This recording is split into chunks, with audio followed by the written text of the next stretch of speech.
worst headwind is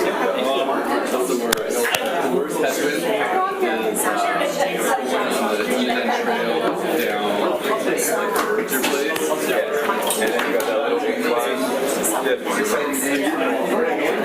Like I was like,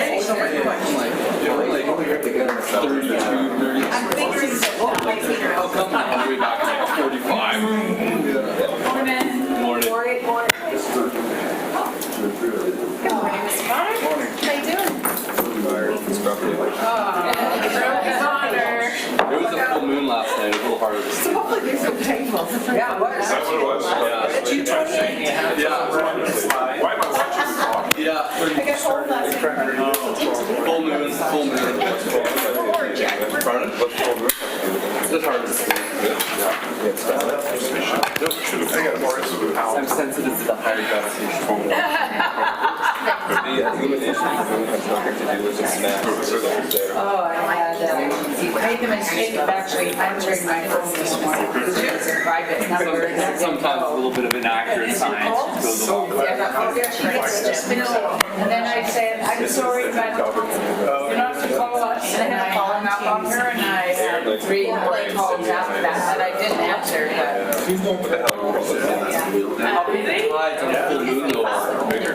I not only They're not bigger. Are you not only did I get a phone call, she had delivered when I was away in Malaysia a letter. I had a house sitter there. Right. So the moon isn't closer on the full moon. The moon isn't closer. Although I think we've never done It is. The moon is closer. That's why the tide. it's for maybe. No, like it's not like the tides that like our seasons.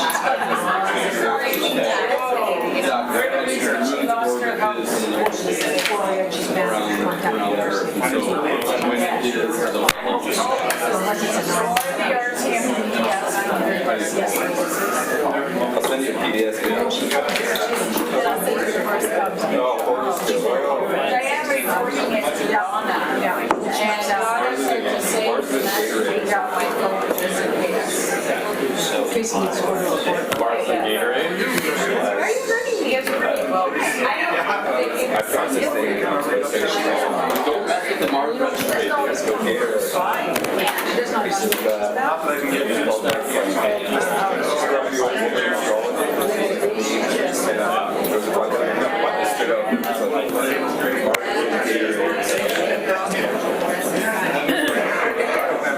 Morning over there, people.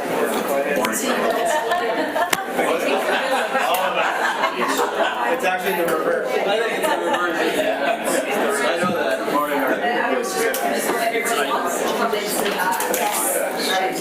Oh no, I actually don't have to. Took them all out. I always forget because I just like it at the editing. So I guess we just did some of this. We just Watch. Yeah, but what's his name? The walk around? You get a test off?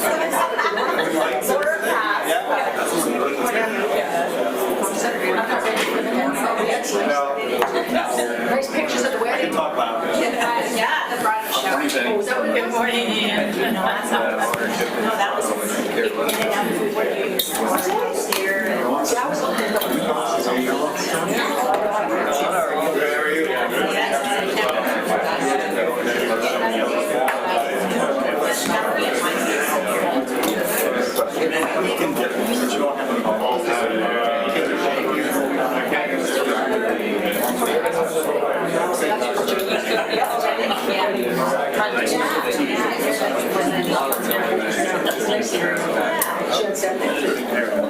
Oh, no, that's just the call. That's not Good morning, everybody. I'd like to call the Finance and Audit Committee meeting to order. Welcome to the regular Finance Audit Committee meeting. I'd like to first recognize that we are in the traditional territory of the Sinixt First Nation. Our clerk today will be Ms. Sky Snellgrove. If during the meeting any member of the gallery has a question regarding an agenda item, put your name down on the agenda item and the agenda item on the sheet, which is just back here next to Mr. Wells. Start a question period. I'll call up those who've signed up to the podium to address council. And the first item on the agenda is the introduction of late items. Thank you. So agenda item 7H, 2020 to 2024 financial plan workshop, ad report and presentation from our Mercer Director of Finance. And the purpose of that is to seek direction around priorities, assuming we can get to it today. Motion for approval of the agenda as amended. Councillor Brown, second Councillor Hemmons. All those in favor? Opposed? Motion carries. Thank you very much. Motion for adoption of the minutes is circulated. Councillor Thorpe, second Councillor Brown. All those in favor? Motion carries. Opposed? Thank you. We have no presentations. We have no delegations. And the first is the Heritage Home Application Grant, 18 14th Street. Mr. Lindsay. Mr. Schulberg here. Oh, pardon me. Who's doing it?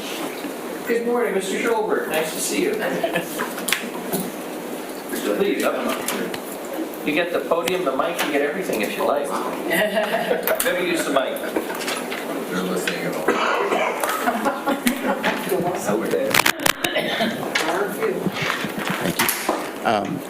Very quickly, this is a part of our Heritage Conservation Program, one of the incentives we offer, Heritage Homes. This is a first application of 2019. We've done, since 2006, up to 21 applications have been approved, and it's been a good program. In this case, they're looking at doing a repaint to the exterior of this building. It's probably one of the oldest buildings in the Chase River area, around 1890s in construction. Definitely, as you'll notice in some of the photos, it needs a little TLC, a little improvement. These are new owners that came in from last year, and they want to basically a bit of an update both to the exterior paint job, and also I think they're going to be looking at roof repairs and some other repairs to the building. So in general, from a staff perspective, this is a very supportable application. Councillor Armstrong. Move the recommendation. Second. Secondary Councillor Martin. Any discussion? All in favor? Motion carries. Mr. Schulberg, star has descended and it's done. Thank you. The next item is changes to Sir Oxford Stadium Field Lighting Project to LED standard. Mr. Harding, good morning. Thank you, Worship. Just bringing a report back requesting the increased funds for a project. There have been changes to the industry and also changes to pricing. The main change is that the industry now is more competitive on doing LED. In fact, wants us to, some companies are only going to go LED. So where this project was quoted as with metal halide, we have an opportunity now to do LED, which is much more energy efficient. There's also some increases. If there be any questions on it, our group, our Director of Facilities Parks, is also here to answer any questions. We're looking for an increase in the project so we can proceed this year. Councillor Armstrong, recommendation. Second, Councillor Thorpe. Councillor Brown. Anyone, do you want to speak to the motion? Anyone, or we'll let Councillor Martin go. He's got his hand up. Yes, thank you, Worship. Through you to staff, I'm not opposed to the project, but I'm just curious about the funding source because we have been having some ongoing conversations around community work funds, and we sort of parked that conversation and never came back to it. So I'm just a little hesitant to, it is 300-something thousand. Hesitant to approve, go ahead with the funding source when we haven't had that greater conversation around the allocation of community work funds as a project. So I'm just curious if there are some alternative funding sources, or is that the only one that's been identified? Mr. Harding. I'll turn for the actual funding source for the Community Works Fund to finance to answer the questions of the balances and where it's coming from, but that is the source that we look to make this project happen. Ms. Fuller? Through the chair to Councillor Brown.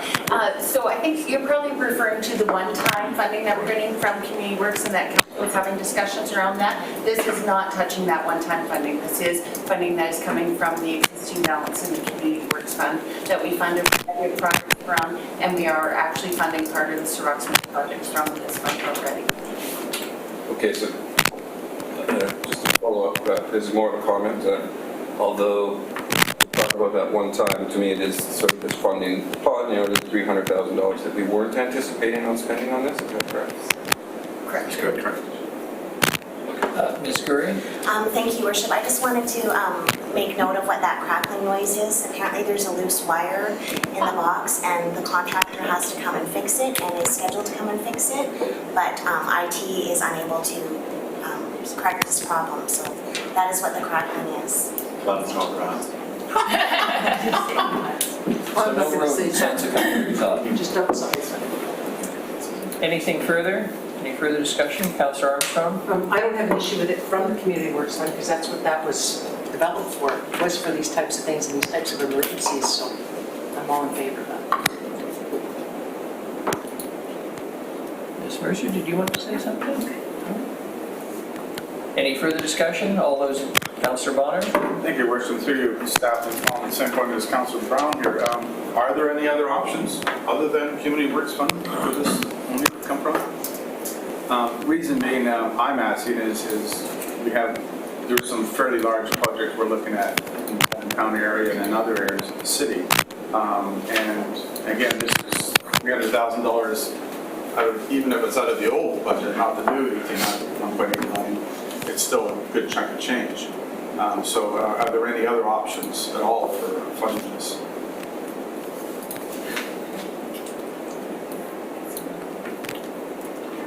So there are, potentially other options. We could look at the casino. There's a bit in a casino reserve that we could use for. We would have to look at what else is in there. The Community Works Fund, that's what it's identified to do. So that's where we would have ideally picked up the rest of this money. There are other projects that are budgeted in there as well. So unless we got other directions to not fund things out of that reserve, we use that reserve. Yeah, the Community Works Fund, we use that for the lending. It's a great funding source for new infrastructure because there's lots of flexibility around that funding. So we use it for a lot of the cycling lane projects. We're using it for the Harewood Youth Park. We're already using part of that funding for Soroxman Lights. So it is a great funding source for that because other funds like our General Asset Management Reserve can only be used for renewal projects. So Community Works funding is one of our only sources of funding other than general property taxation and debt financing that allows us to build new infrastructure. So we do use it quite a bit for new infrastructure we're building. So that's of course why we looked to that fund to fund this project. And we follow kind of past practice of what we've been doing. Councillor Brown? Just a quick follow-up. Have any grants been applied for this project, or is there any eligible grant streams that we could apply for this project? Because obviously we're already committed a certain amount to this project. Not at this time. There has been some grants applied to through Major League Baseball as well as Blue Jay Fund. They initially had some funding for it for different locations. There's a little bit of history in the report. Initially we're going to have it over at 3rd Street Fields. We lost that grant. This is one that council members have brought forward with baseball a number of months ago, and there's some deadlines of trying to get some lights on that field. This would be our only lit baseball field. That's why we're trying to make this a priority. And we initially were wanting to, we were initially going to do it over the fields that we own, which was 3rd Street. We were able to secure and purchase Roxton State and School Board. This was definitely the priority area to have a lit 90-foot field. And we do have some deadlines, and this is why we're bringing it to council again now, is we do have some deadlines and some expectations of having lights up by May of next year. We do have other options in the report for council if they want to do different things, but this is our recommendation as it is to take the funding and so we can move forward. Councillor Thorpe? Thank you, Your Worship. I will support this. The project is already on our books. It's underway. This is simply an upgrade in the quality of lighting. And to me, it makes sense. It's in the long term actually going to save us money. And as far as I'm concerned, Community Works funding is the appropriate funding source for this. So I'd like to support this. Councillor Gusson. Through the chair, I'm of the same mind as Councillor Thorpe. Any further discussion? All those in favor? Contrary? Councillor Brown. Motion carries. Thank you.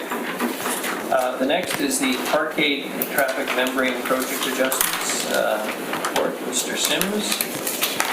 Thank you, Your Worship. This is simply an information report, and I'd like to just explain why I'm here. And there's a number of us involved in support days. It's a bylaws function. Bylaws function. Group after sort of the asset management piece of it at this point in time, but eventually public works and stuff. Project management point of view. So that's what I'm in front of you today. I'm sorry. My apologies. Every time I say open my mouth, it cracks. We're being insulted by electronics from every angle. This is a good place to stand. So essentially we're just making some adjustments to the timing of the project as a result of some work that we've done as a study group or to answer questions on the project. Just like to clarify that a traffic membrane simply means it's a traffic barrier membrane, so it's withstand traffic. Any questions, Mr. Sims? Still a long-standing problem, that parking lot. Thank you very much. No motion required. The next is the Brookwood Pump Station retrofit project. Thank you.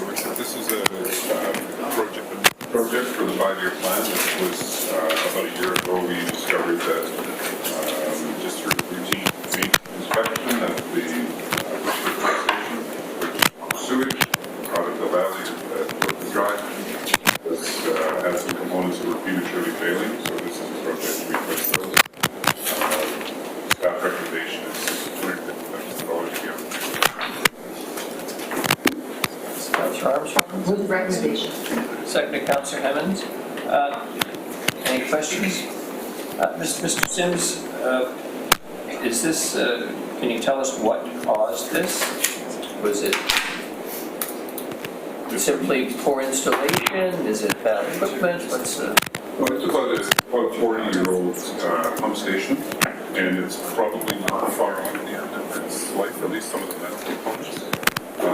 This was, it's essentially a pipe that comes vertically to allow the pumps to slide up and down, and that's the magical gas called H2S, or hydrogen sulfide, that creates corrosion in the metal components. All those in favor?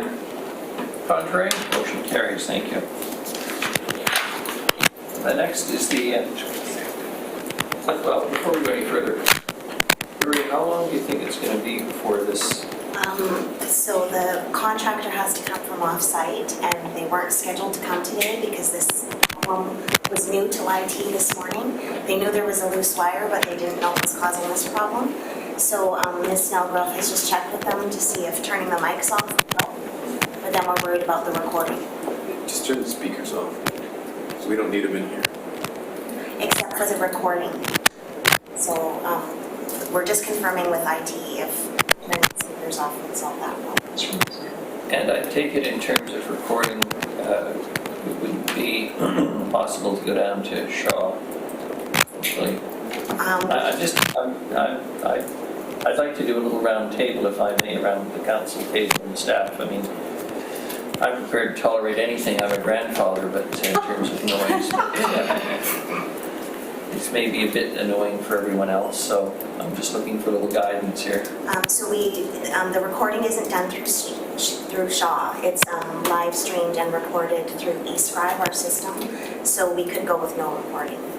That is a possibility. So it would be recorded and available on our website. It's still an open meeting, but it's maybe better than this. Recording might not be of any value anyway, depending on the sound going on. Councillor Bonner. Like I say, could we just not unplug the speaker? Seems to be the quickest and easiest way. This is actually kind of an important meeting. If we get to the whole thing, I'd rather it be recorded. We unplug the speaker, I take it that then we probably won't have a very good recording. Your Worship, maybe if we could recess for 5 minutes and maybe try to... Yes, but let's recess. process for 5 years. Getting a little bit Just keep it up, we're listening. silly. Oh, they can still record.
Somebody was on their phone.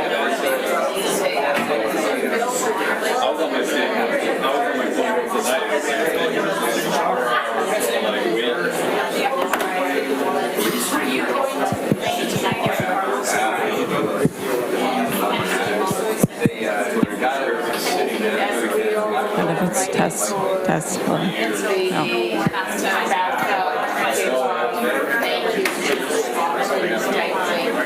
Drop by, 7 or something. Obviously, you're not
Test.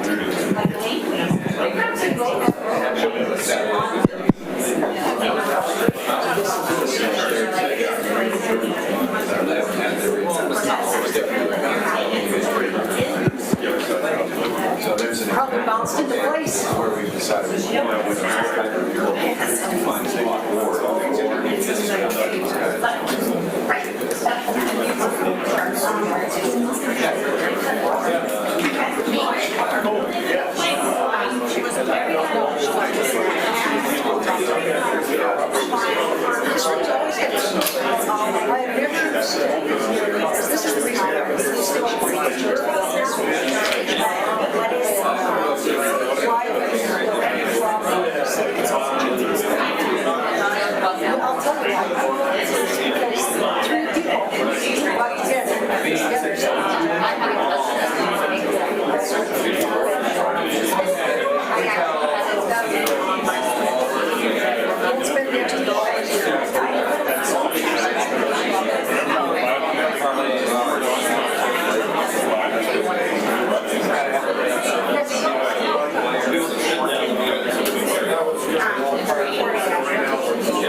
They are more than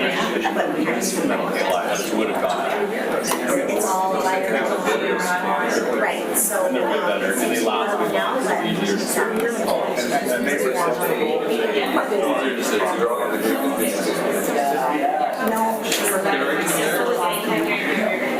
It's over the new metal, they like it. We didn't do anything.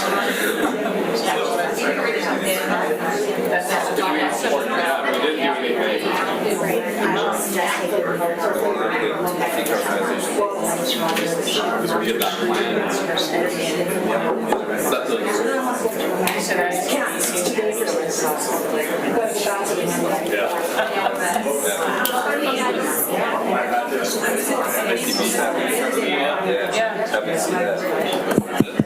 The next one coming up for Jingle Project.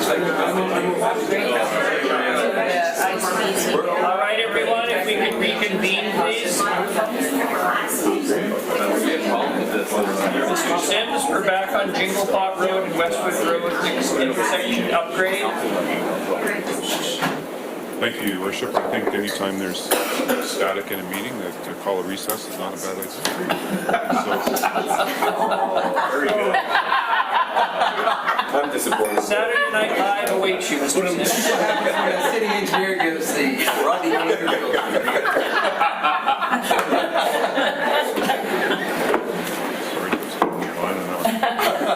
Your Worship, this report is just simply an adjustment to funding and to advise council that we are not only increasing the budget for the Jingle Pot Westwood intersection as a result of the road safety audit, but we're being funded that same increase essentially by ICBC.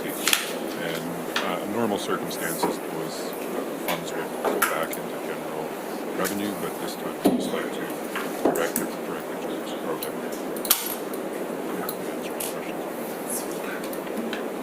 Any questions? So we're paying more, but ICBC is picking up the tab. Right, essentially the results, the reason for the increase is their road safety audit, which good stuff, which is supposed to sound like. Very good, thank you very much. The next is the Halliburton Street Multi-Use Trailway Project. Thank you, Your Worship. This is an opportunity for us to partner, well, we already were in partnership with the Regional District of Nanaimo on their force main project, their sewage force main along Halliburton.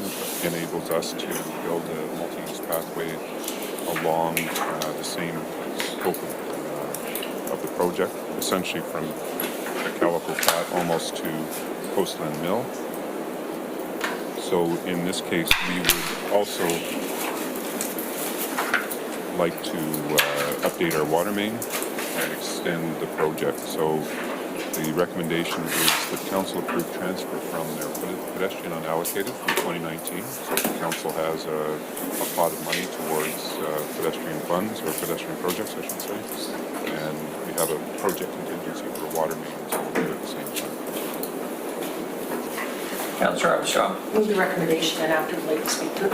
Seconded, Councillor Evans. Councillor Armstrong. Just a question on this, if we were to fund this now, it would cost us a lot more money later. Correct. Sorry, I didn't hear the question. If we weren't to fund it now, it would cost a lot more money later to go back and finish it. Councillor Evans. Thank you. I had a question from another councillor whether this is a really well-used corridor for cycling, and I can confirm it absolutely is a lot of cycling and pedestrian traffic. We have the issue of the trucks in and out of Coastline Mill, so that'll help create a little bit of space for them. Councillor Thorpe. Thank you, Your Worship. I have to take the opportunity to say I support this as well, and I really appreciate as Mr. Sims said, the opportunity to really accomplish several things at the same time, and in the long term save us money and take advantage of a good staff relationship and partnership with the regional district. Coffee wasn't wasted at Councillor Thorpe this morning. On top of his game. Any further discussion? All those in favor? Motion carries. Thank you very much. It is good news. The next is the group purchasing for the City of Nanaimo. Ms. Mercer. Thank you, Your Worship. In an effort to help streamline the purchasing process, the city has joined the Sourcewell Buying Group. Now, the Sourcewell is a cooperative that assists education, nonprofits, and government sectors with specific purchasing needs. And Sourcewell deals directly with the manufacturer, and as a general rule, you get better pricing from the manufacturer.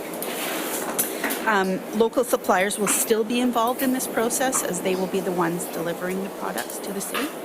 There is no cost to the city to be a member, and this process will only be used on select purchases. And currently, the city is doing 2 test project purchases, one for a backhoe in 2019 and one for a CCTV inspection van in 2020. So we're going to test the Sourcewell service to see if there is benefit and all those kind of things. And so if the committee has any questions, Ms. Rushton and Mr. Evans are here to answer specific questions about the program. Councillor Bonner. Yes, when I read this thing over, I thought about our procurement that we're looking at, procurement policies and our social procurement policies. And I was wondering what items, like you say, only certain items will be done. Do we have an idea what those might be that possibly couldn't be purchased locally?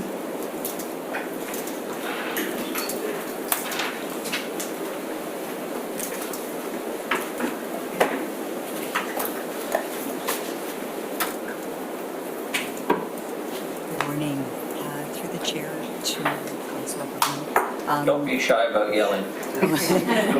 I don't want to start the static again. There really isn't a social element to any of the Sourcewell opportunities. They do the regular procurement just like everyone else does. I think on the social procurement side of things, I know I am waiting for a policy that will help us understand what our drivers are as far as that goes. I use the example of getting an RFP in with 3 proposals, one that has a robust system for hiring apprentices, one that has a very good way of hiring disadvantaged folks, and one that does a lot of volunteerism in the community, spends hours in the community doing that. If I had all those 3 proposals, I wouldn't know which one to give more points to, and we look to council to help us understand what the priorities are. So to back up, Sourcewell doesn't have that framework. They don't have that drivers, but we're looking to council to help us understand what those priorities would be. Does that help? Councillor Bonner, again. I'm just looking for some examples of what, like I can see a backhoe. I mean, it's not back in manufacturer anyway, right? But you have, is it just going to be heavy equipment, or are you looking at other items? Through the chair, yeah. So where we say certain pieces of equipment, a backhoe, it's like I said, it's an awful lot type of thing. But we're in the municipal world. Sometimes we're building custom type vehicles. That again that would be an effort process through procurement. Just like backhoes and maybe some trucks, but Sourcewell does offer more than just equipment too. Right? They're everything from desks to chairs to services. They have everything. So, when it comes to the equipment side. Anything that's like off the shelf, we could probably purchase through Sourcewell. No, right, so. Okay, sorry. That's what you mentioned here, you're just gonna do some things. Right. So is it like literally just off the shelf things that you're looking at? Or? If anything that we had to build custom, we wouldn't buy through Sourcewell. So, yeah, anything like a backhoe or loader or bulldozer, if we wanted one of those too, we would try that through Sourcewell. And like, it's a learning thing for us as well, because this is new to the city, and we want to see what they can provide, what Sourcewell can provide to give us the cost savings. One argument. And can we just back out of this thing anytime we like? We just don't use it anymore? Yeah, for sure, there's no commitment. Okay. In order, Councillor Hemmons, Councillor Brock, and Armstrong. Thank you. So I've heard you say that Sourcewell doesn't have any social procurement kind of overlooking lens. Is that something that we could still apply, or any purchase we do through Sourcewell will not be an opportunity to practice social procurement? In which case, then I follow up on Councillor Bonner's question of what is that ratio? Are we going to do 80%? I'm hearing you say it's we don't yet know, and we just have a couple of pilots right now, but if eventually it could be almost everything that the city purchases, that's going to have quite a big tension with us also trying to forward the concept of social procurement. And that's correct. So I think what we're going to currently do is do the 2 tests and just see where we land. I don't foresee it being more than 10% of our purchases. It's hard to say, but it is for that standard off-the-shelf equipment. Okay, we need this. This is just the easiest way, most efficient way, most cost-effective way of us getting that. But for all other procurements, we're going to look at adding that social procurement lens. Councillor Gasselberg. Thank you, Your Worship. Through you, just curious, is it Canadian? Like, is it a registered co-op of like across Canada, or what sort of where is Sourcewell operated out of? And, through the chair too. Initially, it's an American cooperative. They are a municipality that just grew into everybody needing something that not everybody has their own procurement in the U.S., and so they were going through the system. It has come into Canada. It's been in Canada about 5 years. 5 years, yeah. And so started in Ontario. People were using it in Ontario, and it's just coming out to the west now. So we've spoken with our counterparts in Kamloops, in Kelowna, Abbotsford. They've used it with quite some success. So we're not early adopters of this, and one of the things that I don't think was mentioned is we will test the market by issuing a notice of intent. So for every purchase we do, we will post publicly what we're doing and give vendors the opportunity to either join Sourcewell because they never heard of it, or to challenge the procurement itself because they have the same or better for the same value or less. So that's how we're going to test it. And just to follow up on that, so the basically it sounds like this is leveraging economies of scale and basically can. I'm just curious, the manufacturers that Sourcewell draws from, are they across North America or within Canada? Okay, so it can be manufactured in the United States. Okay.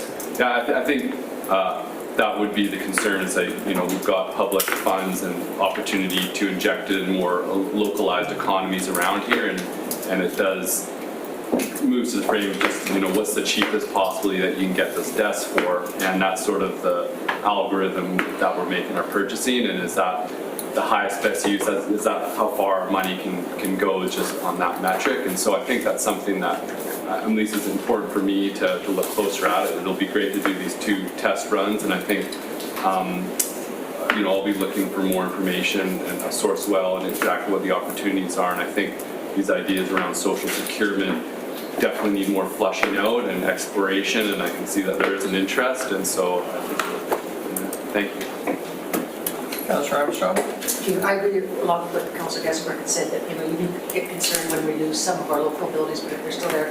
My only other question was, I'm assuming that they're going to fall in line with like the Northwest Trade Agreement and all of those, so we're not going to be penalized if they're, okay, thank you. Councillor Turley, do you have a question? That's okay, you can answer. Councillor Bonner? Slightly related, I guess this question would be to Ms. Rudolph. Do you know where we're at with our social procurement policy stuff? Through the chair, that's a great question because it's basically not working through the city process. This is an off-the-table process that's going on with a group of people, and Ms. Rushton is participating in that, as well as I think Councillor Emmons. So we're, perhaps one of those folks could talk about how that inserts into our process and might inform us in terms of developing our own. What Ms. Rushton is asking for is ultimately direction and clarity around it. So I think that process is just launched really this year, and out of that we'll be informed, I guess, in terms of what council might want to entertain from us. Right now we do not have a social procurement policy in place. We're participating in a mid-island or an island-wide process that's looking at that. There are municipalities that do, some municipalities that have that process. Maybe best if Ms. Rushton answers the question in terms of her. She has been the staff person participating in that, and certainly Councillor Hammond's is lead on the at the council table in terms of being a participant in that process. So whatever comes out of that, I guess will inform hopefully us and lead to a policy around it. Councillor Hammond? I don't want to go in front of you if you have something to... Just that we participated in the in one of the sessions that was put on. We had the gentleman presenting was a procurement manager for Vancouver for a very, very long time. So he was very, very versed in the trade agreements and social procurement, and brought it together for us. A very good presentation.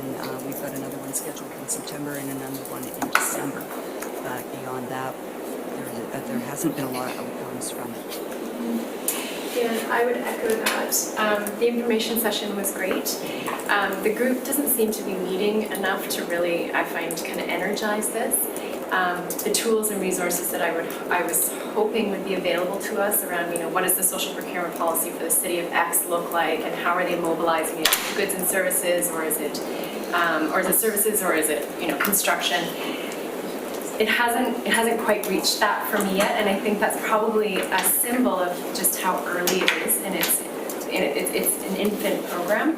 So I'm going to be actually, this is reminding me, I'm going to request some time with Ms. Rushton just to kind of debrief what we learned and what our opportunities are. We do in our current procurement policy have one kind of bullet point about social procurement. I'd like to see that pulled right out and a new policy built, but really understanding what our opportunities are, and to date, those haven't been clear. I asked the facilitator what was the kind of lowest hanging fruit that a city could kind of test this and what it's activate and see if it works, and it was graffiti removal. Yeah.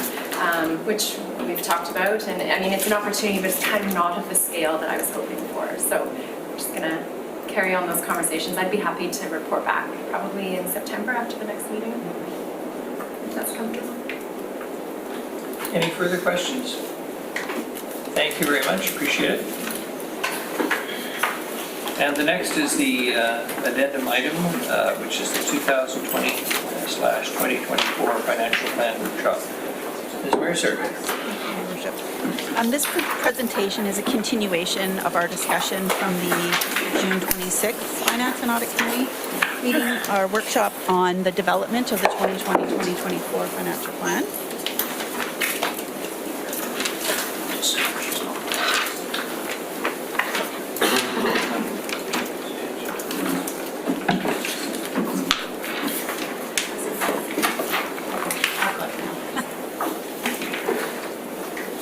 Is I'll take a few minutes to recap what we discussed at our last budget presentation on the 26th.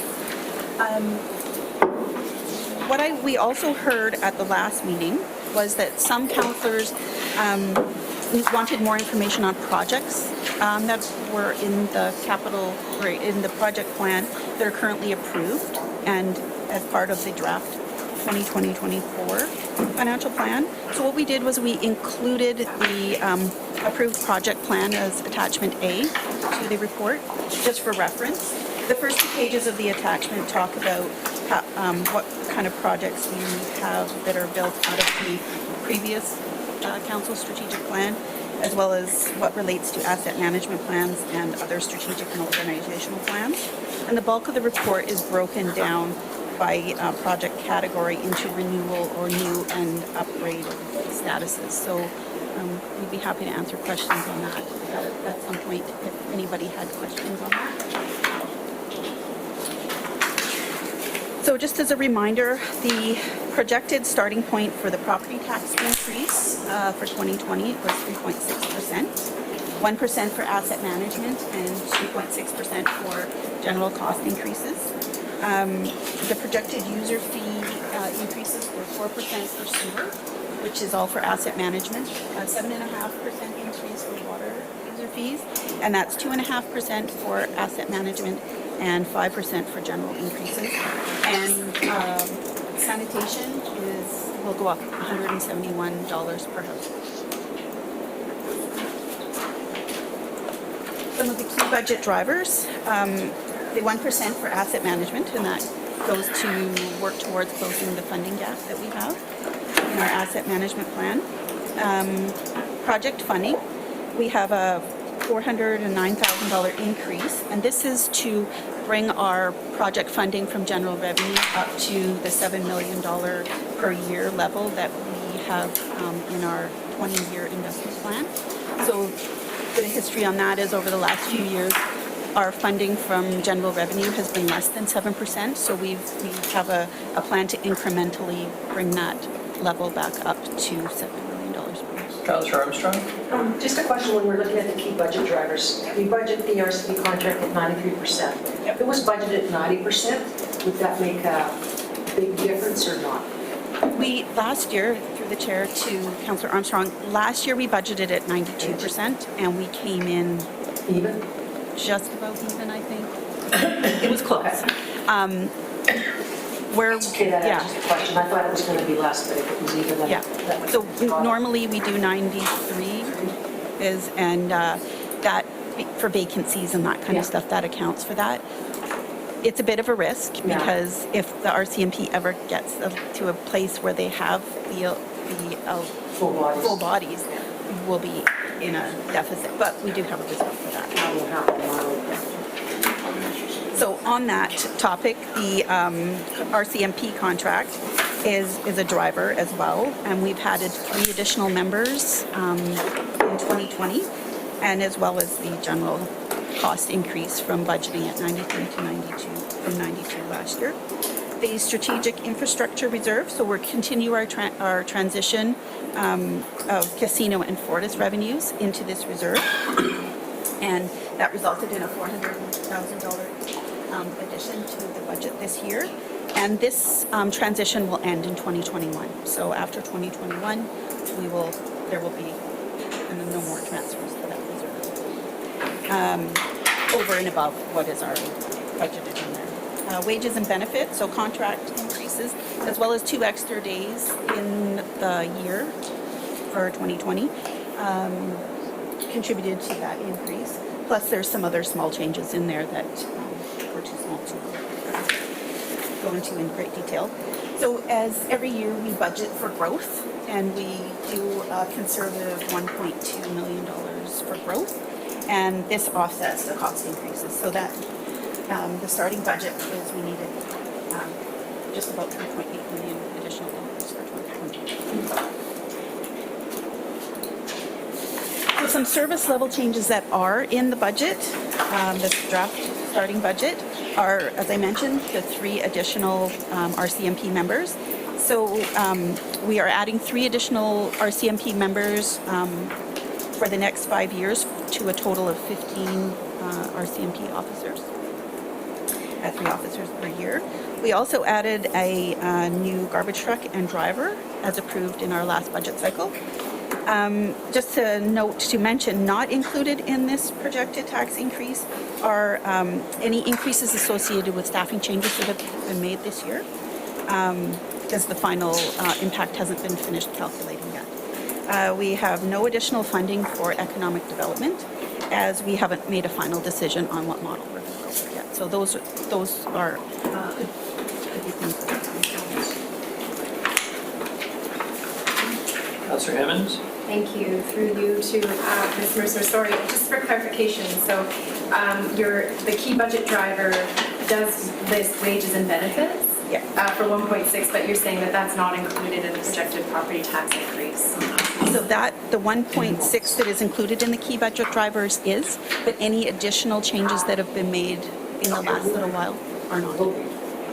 They will be, but we haven't finished calculating that dollar total yet. Okay, thank you. Councillor Thorpe and Councillor Brown. Thank you, Your Worship. Before we move on, Ms. Mercer, just backing up a couple of slides, you don't need to, but actually one before that. The projected user fees, you're referencing sewer and water. We're about to undertake a review of our facilities user fees and rates, and I'm wondering if the result of that could have any impact on the upcoming budget. To the Chair, to Councillor Thorpe, yes.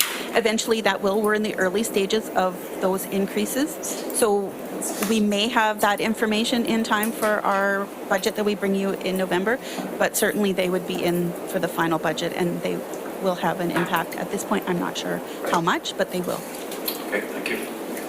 Councillor Brown? Yes, thank you, Worship. Just following up on Councillor Hammond, I just want to make sure I have this completely clear in my head. The 1.6 million for wages, benefits, and other changes as a key driver is accounting for the recent structural changes? No. It's the wages. Just the wages. Okay, so that any new positions that resulted from that structural change would be and not included in the property tax increase. So if I may, Mr. Chair, so any additional staff, and so the 1.6 deals with built-in known staffing and costs, staffing-related costs. Any additional positions that would be associated with our organizational review or even the subsequent business cases that are brought forward to council as part of the budget that council is prepared to entertain would be added on to that. So those numbers do not reflect any additional staffing that would be the result of organizational review or subsequent review by council of any additional business cases. So for example, the general manager of corporate services? Not in that number. Okay, thank you. Ms. Fuller and Councillor Hammond? Thank you, Chair. If I could just jump in here a bit, I don't want people to put too much emphasis on the wages and benefits. It's not 1.6 million for wages and benefits. It's wages and benefits and other changes. So it's the IAFF increases, the QP increases, management increases. It's projected increases to service contracts, which like is landscaping, trucking, power washing, everything like that is a combination of all those factors. So we're not saying 1.6 to wages and benefits. I couldn't tell you off the top of my head how much of that 1.6 is wages and benefits, but I just don't want people to be misled and think it's all related to wages and benefits. It's all other changes. What we've broken out on those budget drivers are the really big ones, and then everything else is basically lumped together in one line at this point. And of course, when we bring back the draft budget in the fall, we will have a further breakdown of those budget drivers for you. And of course, they will reflect the budget drivers of the draft budget we're presenting. These are the budget drivers of the approved financial plan year 2 that you approved in May. So hopefully that clears it up a bit. I just don't want people to think, oh, it's 1.6 for wages and benefits, because it's not all wages and benefits. Councillor Hammond? Carry on, Ms. Fisher. Okay. So included in the starting financial plan for this year are the approved project plan. So for 2020, we have $54.7 million in operating and capital projects. And it's broken down into the categories listed, so strategic, facilities, etc. 2019 looks skewed, and that is because we had 44.8 million of the 95.8 million that is allotted to 2019 relates to carry forwards. So all the other years are just the projects scheduled for that year. 2019 has the 2019 projects plus anything that was carried over from 2019. So that's why it looks like 2019 is a lot larger than. Councillor Bonner. Just a question on that one. Does that mean that every time you come back to us each year, the year that we're talking about is going to be skewed? Yes, because every year there's a certain amount of projects. Some years are larger, some are smaller, but we won't know that at this point. I wanted to talk a bit about the funding from general revenue. So each year we budget a certain amount of money to fund projects and initiatives from general revenue. Our 20-year investment plan targets $7 million a year. So like I said earlier, the last 2 years we've been under $7 million, so we are gradually getting that back up. And in 2019 we were just slightly under $7 million.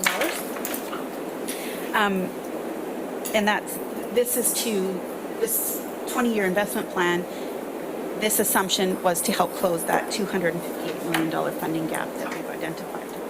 So the incremental increase is to maintain a balanced funding structure and not deplete reserves too far. So just to be clear, it's $7 million a year, but what you're really saying is we're behind, and so that's why it's going to, in 2023, it'll be 8.19 million. And that's really just, and again, it's partly that, and it's partly to do with just making sure that our reserves are healthy enough to, or stable enough to continue to fund into the future. So and again, this could change depending on council's direction. We will come to you each year and say, is that something that you want to fund? And if it isn't, then we go back and try to look at other funding ways. Just so I can understand this, it's not like we're planning 140 million based on 7 million a year over 20 years. We're talking about the value of these today, and that's why it's increasing substantially each year, or is it to maintain the reserve? If you can just explain that a little further so that I can understand, that would be. Ms. Fuller might be able to explain her rationale for the increase, as if you want to jump in. Sure. So really what we're looking at here is departments present to us their 10-year project plan, and then we have to develop a funding strategy to fund that project plan. So it's a balance of debt funding, reserve funding, and funding from property taxation that council allocates. So when we look at the 5 years, of course our 20-year plan was targeting at least $7 million a year from property taxation. But as you can see in future years, if we want to maintain healthy reserves and tackle all those projects that staff have identified, we do need to start increasing the funding from property taxation. The other options council has is we could look at delaying or moving projects out. But if we want to do all the projects that staff has identified in the next 5 years, that is the funding that at this point we feel we require based on the current approved plan to tackle those projects and also maintain a healthy reserve balance. Because we don't want to take our reserve balances down too far, because emergencies do come up. Projects like the Soroxman Lights, they come up, they need a little more money, we want to change the scope on a project, so we need to maintain that flexibility. So we need to keep healthy reserve balances. And when Mr. Mercer actually talks about the reserve policy, you'll see some of the reserves will actually have minimum target balances that we need to try to stay on. So for practical purposes, when we talk about 20-year investment plan at $7 million a year, that number is not $7 million, and it's going to continue to increase over time, and it might be 8.3 million in 2024 and Correct, because the 20-year investment plan also didn't take into account inflation. And of course, we will continue to do updates to the 20-year investment plan. In the next few years, we should be coming back to council, and then we'll potentially have a new target for funding from property taxation for projects, and we'll be looking at how that gap is closing. We'll have recommendations for our different asset management reserves, and if we need to increase those contributions, or if the annual contributions are sustainable for our plan. So it's a living, breathing document, and that we need to keep revisiting. The 7 million was the target. We knew if we were less than 7 million, we weren't going to be closing that gap. Councilor Bonner? Thank you, Worship, and through the staff. Is this monetary amount the money that's going into all the reserves, or is it specifically going into one reserve? This money you're seeing here is not going into any reserve, it's going directly to fund projects. So our project plans are funded from a mix of reserves and general revenue. So this is the general revenue pot, and the reserves will have different lines for funding sources for those projects. So it's a combination of sources. And when we talk projects, we're talking capital projects, operating projects. We're also talking about strategic initiatives such as the shower program, the urban cleanup program, the toilet rebate program. So projects don't always result in an asset. Some of them are strategic projects that move forward your initiatives. Our wish list. Yes. Councillor Cummins. Thank you, Chair, through you to Ms. Mercer. Why does the gap exist? Has city finances, have we not been managing it well? Or is this just an expected, something that happens that we always have to account for? So in the last, 10, 15 years, asset management has become forefront. Right. And so with failing infrastructure and municipalities not having money to fund those failures, it's really initiated this look at asset management and how are we going to fund all of this infrastructure we have. So what we did is we went out and did a review of all our infrastructure and put a value on it, and then saw how much money we currently have to fund those or our projected balances to fund those. And we have a gap. What we have to fund or what we're projecting to fund and what we have to maintain, there is a gap. And strategies like the $7 million from general revenue, the 1% asset management, the percentages out of the user fee increases are all mechanisms to help shorten that gap and try to eliminate it. And like Ms. Fuller said, we continually make improvements to that plan, see how our strategies are working. Are we closing it? Are we closing it fast enough? Are there other things we can do? So that's what's driven that gap, is that the realization that municipalities and governments have all of this stuff that we have to maintain. We also have to have enough money put aside to maintain it when it needs to be updated or replaced, or in the case of failure. Thank you. So Ms. Fuller stole a little bit of my thunder with her initiatives and projects. But in the starting budget, some of the projects and initiatives that are in there are the official community plan. We're going to be working on that. Parks, Recreation and Culture Master Plan, Facilities and Park Amenity Condition Assessment Program. Those are all in the budget. We have some larger projects, so the Boxwood Connector, Fire Station Number 1 replacements, and so on. All of these projects are currently funded in the starting plan. And if you have specific questions about any of the projects, staff is here to answer those for you.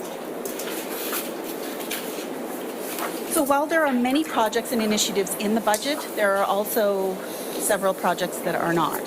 So, and over the next few slides, I'll go into those projects that are not currently in the plan. We'll start with facility projects and animal shelter upgrade, Bevan Park Complex.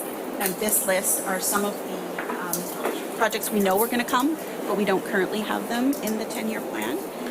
Some of the projects listed in the facilities section will be addressed in the facility and a park amenity condition assessment program. Once that has been completed, that'll give us more information on what we need to do with these projects. Councillor Armstrong. We heard from Superintendent Miller that the RCMP building is no longer adequate. Have we budgeted for that or looked at that? I think it was 2009 when there was supposed to be an addition, and then the decision was made to build a new SARC instead of that. So they're apparently at a crisis stage. So is that something we need to be looking at? Through the chair, we currently do not have that budgeted, and Mr. Rudolph can make more comments on that. This is a big question through the chair. The whole subject of our buildings and the priorities of our facilities needs to be unpacked a bit. I actually haven't seen the results or the interim information on the status of the buildings, the facilities. That is the roofs, the integrity of the buildings. We often talk about the curling club and some of these other buildings that have probably at the end of their lifespan. The Public Works Yard is clearly a very major facility that's mostly trailers. And as the police station is identified recently to me, a concern about the space, and it's not a new issue, it's been there for some time. I am trying to, in addition to this, secure a space planning consultant to help look at that area, and I talked to the superintendent about what are our options to efficiently use that space and maybe move into that other building across the street, that type of thing. So that's one of several projects that need to be identified. We have to rank those and then fund them accordingly. But in speaking with the superintendent, he wasn't looking for knock it out of the park solution. He was looking for some quick wins and try to help alleviate some of the immediate short-term space needs until we get to a place where we rank, prioritize, and ultimately funded all the facilities that we think we need. So we're not anywhere close to doing that at this stage, but we need to do that. Councillor Thorpe? Thank you, Your Worship, and I appreciate the information from Mr. Rudolph, because this is, when I looked at this, that was my first thought. We've got a lot of buildings and facilities that are going to need either upgrade or replacement, and to see that they're not even on the 10-year project plan concerns me. So the sooner you can get that information and council can have a look at priorities and maybe move some of these onto at least our long-term planning list, the better. I think it would be helpful, Mr. Chair, if Mr. Harding could give us a bit of an update on that initiative, because it's being led by his department in terms of the facilities review, and when we might expect to get some feedback from his department. Great, thank you. Your Worship, we're hoping to come with a broader presentation to council this fall on some general condition assessments. Some of that won't necessarily deal with the demand side, but more the existing condition side. The Parks, Recreation, Culture Master Plan update will talk more about that demand side that the public's looking for. But we definitely want to give you an overview of some of our older buildings, some of our current buildings that are needed upgrade and or decisions of how to move forward with them. We were hoping to do this summer. We're not quite there. This fall, we'd like to get in front of you, at least with an overview of our overall condition of the major facilities.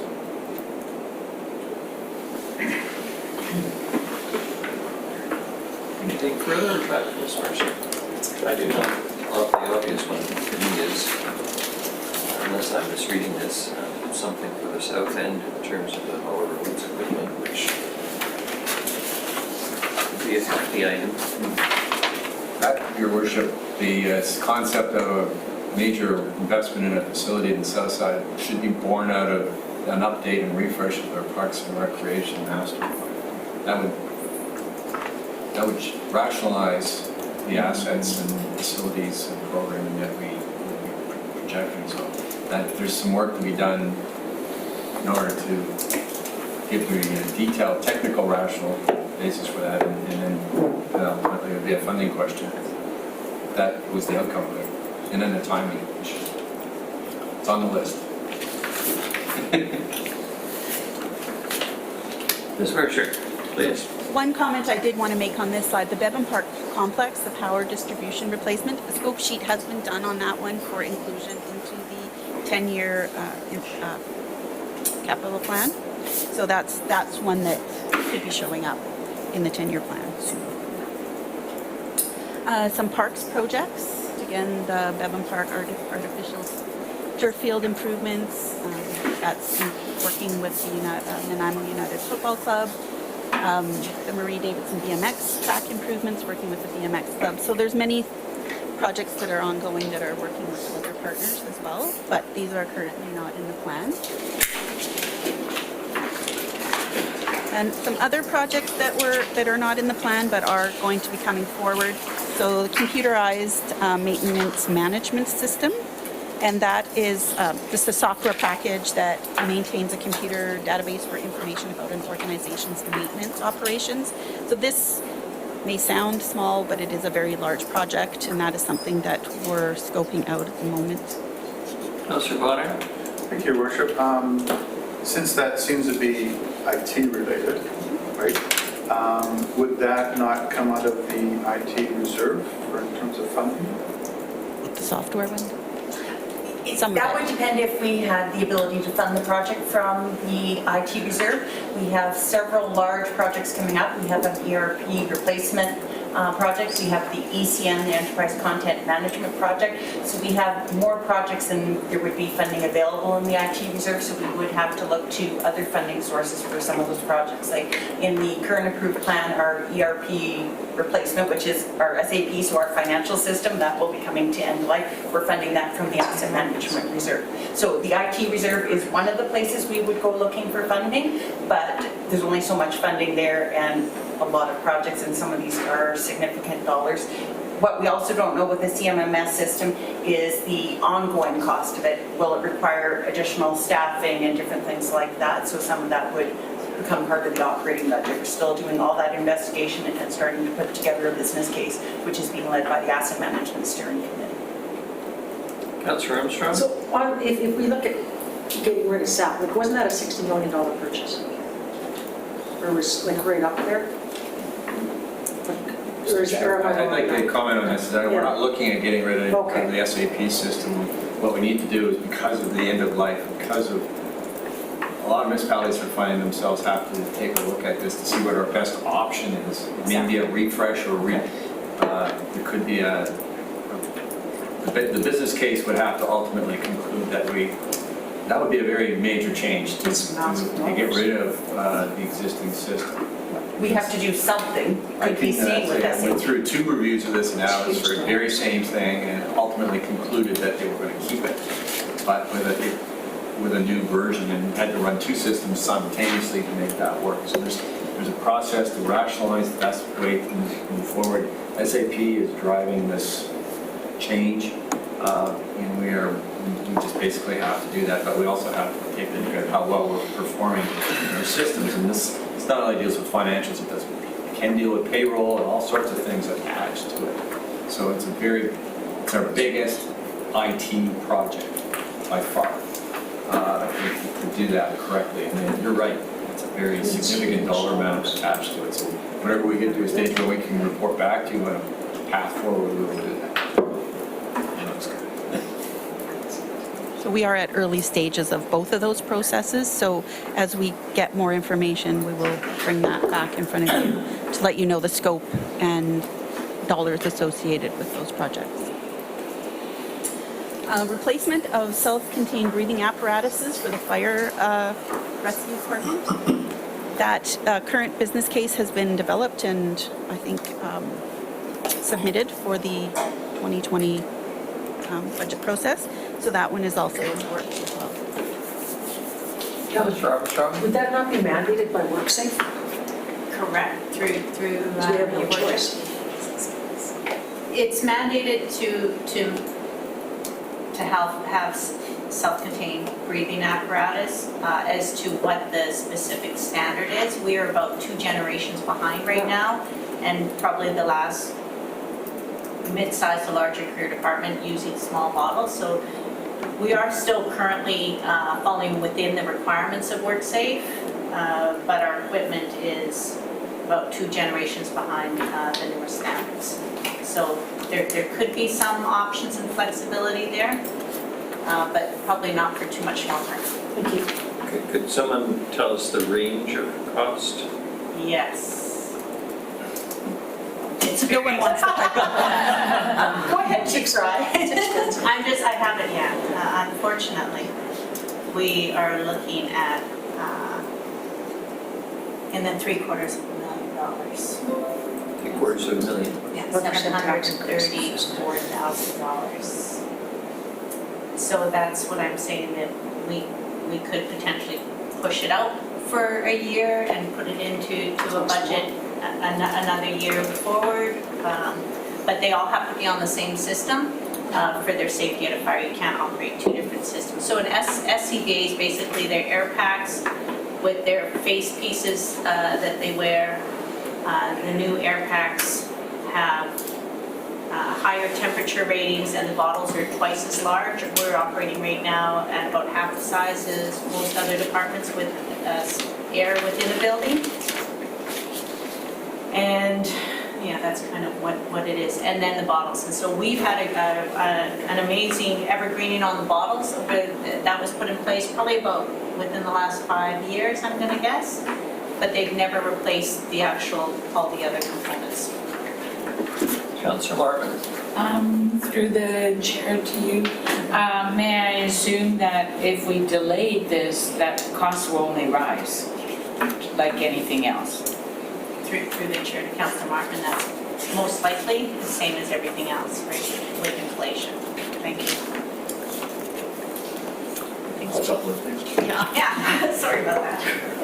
So we are a bit of joy killers in the sense of having to bring all of these things forward. So. There's changes coming there. I suppose you have a policy to buy lottery tickets in this city.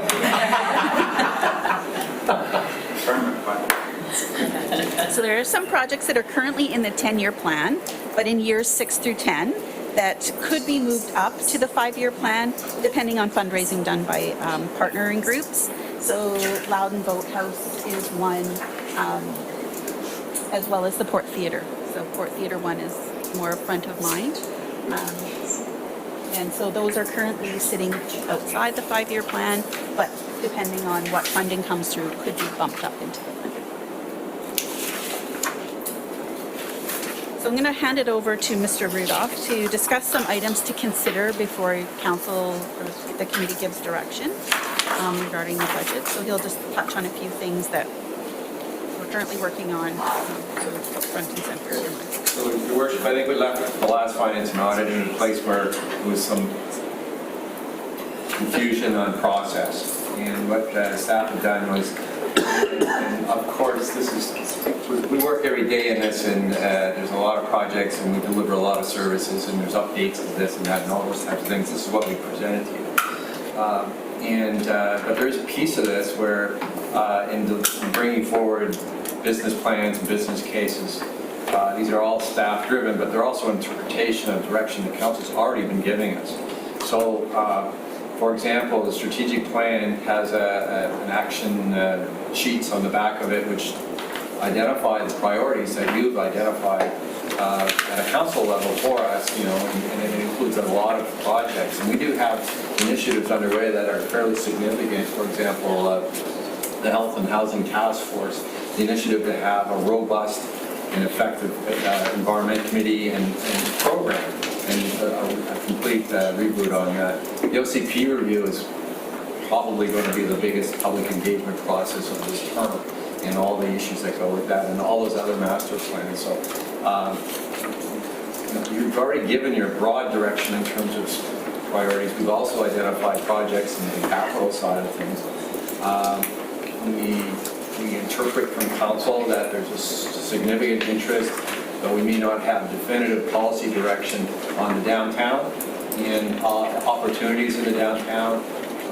We've talked about facilities, and a major review of that needs to take place. Active transportation and the opportunities that are there, and we often talk about that. The issue of a refresh of our thinking around revenue sources and fees and charges, user pay, and we've heard that with recent delegations on principally parking revenues, but also user fees for some of our facilities, which have not been increased for a number of years, which means those extra costs are all borne in the general taxation side of things, not shifted to it. So there's a lot of balls in the air with us right now. Having said that, we still think there is an opportunity for council to help shape and inform council staff heading into business planning and the deliverables to you. If there's any additional information or ideas that you would like to put on the table, and we are talking from very specific projects to maybe more macro concepts, we would be, there's a time to do that at this stage. Otherwise, it's kind of pedal to the metal with the staff in the background right now to put this all together for you.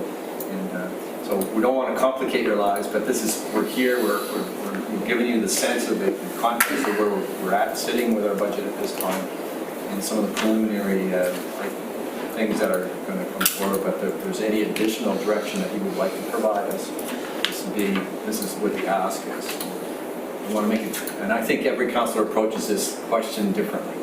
And so that was what we saw at the last meeting, a little bit of, and that's okay. It's a collective council that has to give that guidance.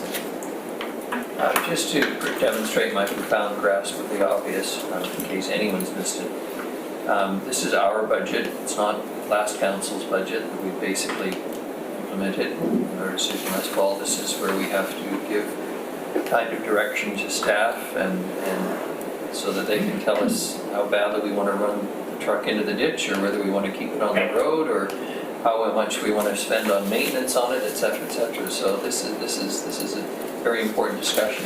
It's Councillors Armstrong, Thorpe, Kesselbrock, Evans, I think Brown, and then Bonner. I could be wrong.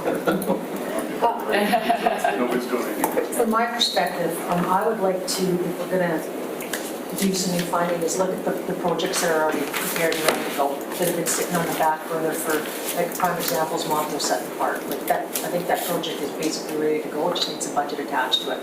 I think that's a win. I think we know a lot of people use that park. So for me, I think, I'm not looking at new projects right now. I would like to finish the ones that staff have worked on for the last 5, 6, 7 years, have been sitting on the shelf, and there's all sorts of those. So to start a new one to me just seems counterproductive.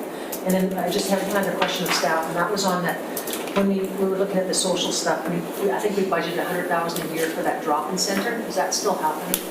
That is still in the plan. And has a location been found? No? Okay, thank you. That's something maybe to revisit later. That's $500,000. Councillor Thorpe? Thank you, Your Worship. The bottom line is there's an awful lot of worthwhile ways that we can spend taxpayers' money. And they're all good, most of them, very good. So I agree with the comments of Councillor Armstrong, and I'm looking forward to a follow-up on our, as I look over to the flip chart there, the short and long-term costings for some quick wins and information on those projects that we talked about the other day. I think that would be a good starting point. I'm not so much concerned about the short term, because I think Council has given at least some direction through the strategic plan and the action plans that we've identified. My concern is really with the longer term, and as I indicated earlier, all of these projects and replacement buildings and big ticket items, and Chief Rise identified another one that are currently, in many cases, not even on our 10-year radar. And we're going to eventually, I'm afraid, just get hit with a wall of these replacement costs and facilities costs. I can't think of another word. So, as I was sitting here, I'm thinking this council or a previous council some years back showed real leadership, I believe, in instituting the asset management 1% levy. And Mr. Wells is a real proponent of that, and I think we have him to thank for that foresight, and it's been very valuable. Should we be considering a similar, call it what you want, facilities management 1% levy, to start putting money aside now for some of these big ticket items that are going to hit us in 10 years? So I put that on the table as a thought. Thank you. Councillor Evans. Thank you. I agree with what's been said. I'm a little worried that we're focused on making the house look pretty when the roof is caving in. That's kind of the analogy I'm feeling with all of these projects that aren't yet on the books. But that said, I think we also have an opportunity to do those small wins that we talked about in our top 5 that are going to make this a more livable, a space that people appreciate and love. So I actually have prepared a couple of motions. I'm not sure if that's the time. This is the time. Both of them related to our strategic plan, and both of them related to what we discussed at our GPC. So I'll take the chair's direction as to the timing of those. Maybe you could just indicate what you're thinking. Sure. So one is related to the urban tree canopy, and one is related to active transportation. Both. I'm asking for a case study to be prepared to outline the resources required to increase the City of Nanaimo's urban tree canopy for environmental and city beautification process. And this is, this is something we've identified. This is, I think, one of those quick and small wins that would immediately improve people's perception of the city. It's not a big ticket item. It doesn't negate the fact that we have some major projects coming our way. And it's connected to our strategic plan. So that's why I'm bringing it forward. Councillor Gesselbrook. Thank you, Your Worship. Through you, just looking at the strategic plan key priority items, I know we declared a climate emergency, and part of that, those 3 points, was to update the Community Sustainability Action Plan. And I do see here in 2020 that there's a green light on complete climate resiliency strategy. However, update the Community Sustainability Action Plan, I don't see a green light, and I'm not sure if that has been budgeted for, but I think that's something that we should be acting on now, and I think that there is money available in the sustainability, the emissions reduction fund to do that, whether through a consultant or whatnot, but I think the timing is important to look at that. I'm just kind of curious where things are at in that, and if it is budgeted, or what the background is on that before we kind of provide direction. Through the chair, if I may start the answer, maybe Mr. Lindsay could carry on with that conversation, because he's ultimately responsible on the policy side for this file. We are going to have the Environment Committee review everything we are doing, and I'm suspecting making recommendations to Council on everything related to the environment. It's not to say you can't advance things and inform things, but in terms of that specific project, may I ask Mr. Lindsay to comment on that, or if you can? And certainly, the evening the council passed a resolution on climate emergency was one of the items, if I recall, in terms of needing to update the plan. Is not currently in the 2020 budget to do that work. Our thought was to establish the committee and have that reviewed through the committee in terms of what needed to be updated, so that we can focus the review. But at this point, there's no money in the 2020 budget to do that. So just back to the point is if you take a look at the plan and understand what needs to be refreshed or updated, then you can inform a budget direction, or do you anticipate what might be coming through there, or maybe it's a complete refresh and rethink of it is what you're asking for. That's great direction if the council wishes us to advance that process. That's the kind of direction we need. Thank you, Worship. Through you, just following up on that, I mean, my understanding of the plan, it covers different aspects of our operations, housing, tree canopy, transportation, and it basically has strategy points in terms of actions that we'll be taking on that. And it's all under a larger set of goals around reducing carbon emissions. That I know that those goals need to be updated, and I think that each of those areas of the Community Sustainability Action Plan need to be looked at, and I think that having a closer look at each of those areas within that plan is also going to inform direction on the OCP update, refresh. And so to me, just in terms of process, it seems that would be a necessary first step, is to have some more acute look at those key areas as we're rolling into the OCP. So I personally think that we are going to have an environment committee that's set up, and I think that it's absolutely necessary to have this item budgeted for the 2020, because we'll probably be actioning on it next year. And so, I really don't feel too hesitant of moving that we budget for the updated Community Sustainability Action Plan. So that's great direction. My immediate response is capacity, because we have the OCP and a variety of major initiatives. So we have to balance capacity, and we're already seeing a capacity load challenge in that department with the Task Force on Health and Homelessness and Housing and the OCP with the same staff team we're looking at. So we've got to find a way to manage our resources, and so we've looked at how we would do that, I think, in a balanced way, in a way that we can actually deliver. I think last, just to follow up on that, I mean, I definitely understand that's obviously an important practical consideration, to make sure that we're properly resourced to execute anything in this and the update. I think last Finance and Audit, we did move to ask staff to look at a business case about hiring an additional person to help coordinate such things as this. And I think in terms of coordinating the execution of the plan, having an additional person where we do have money in the budget to support somebody for that, And because it's a document essentially that's looking at where we can leverage it, if we don't have individual in-house, we can definitely, there's a lot of consultants outside that could come in and provide the update of the plan. Whether those items are actionable this year or next year will depend obviously on our resourcing, but I think the actual plan itself and looking at the different areas is something that, from my understanding, the resourcing is something that we could easily access. Your worship, in the absence of formal motions, which may complicate, like we could take this as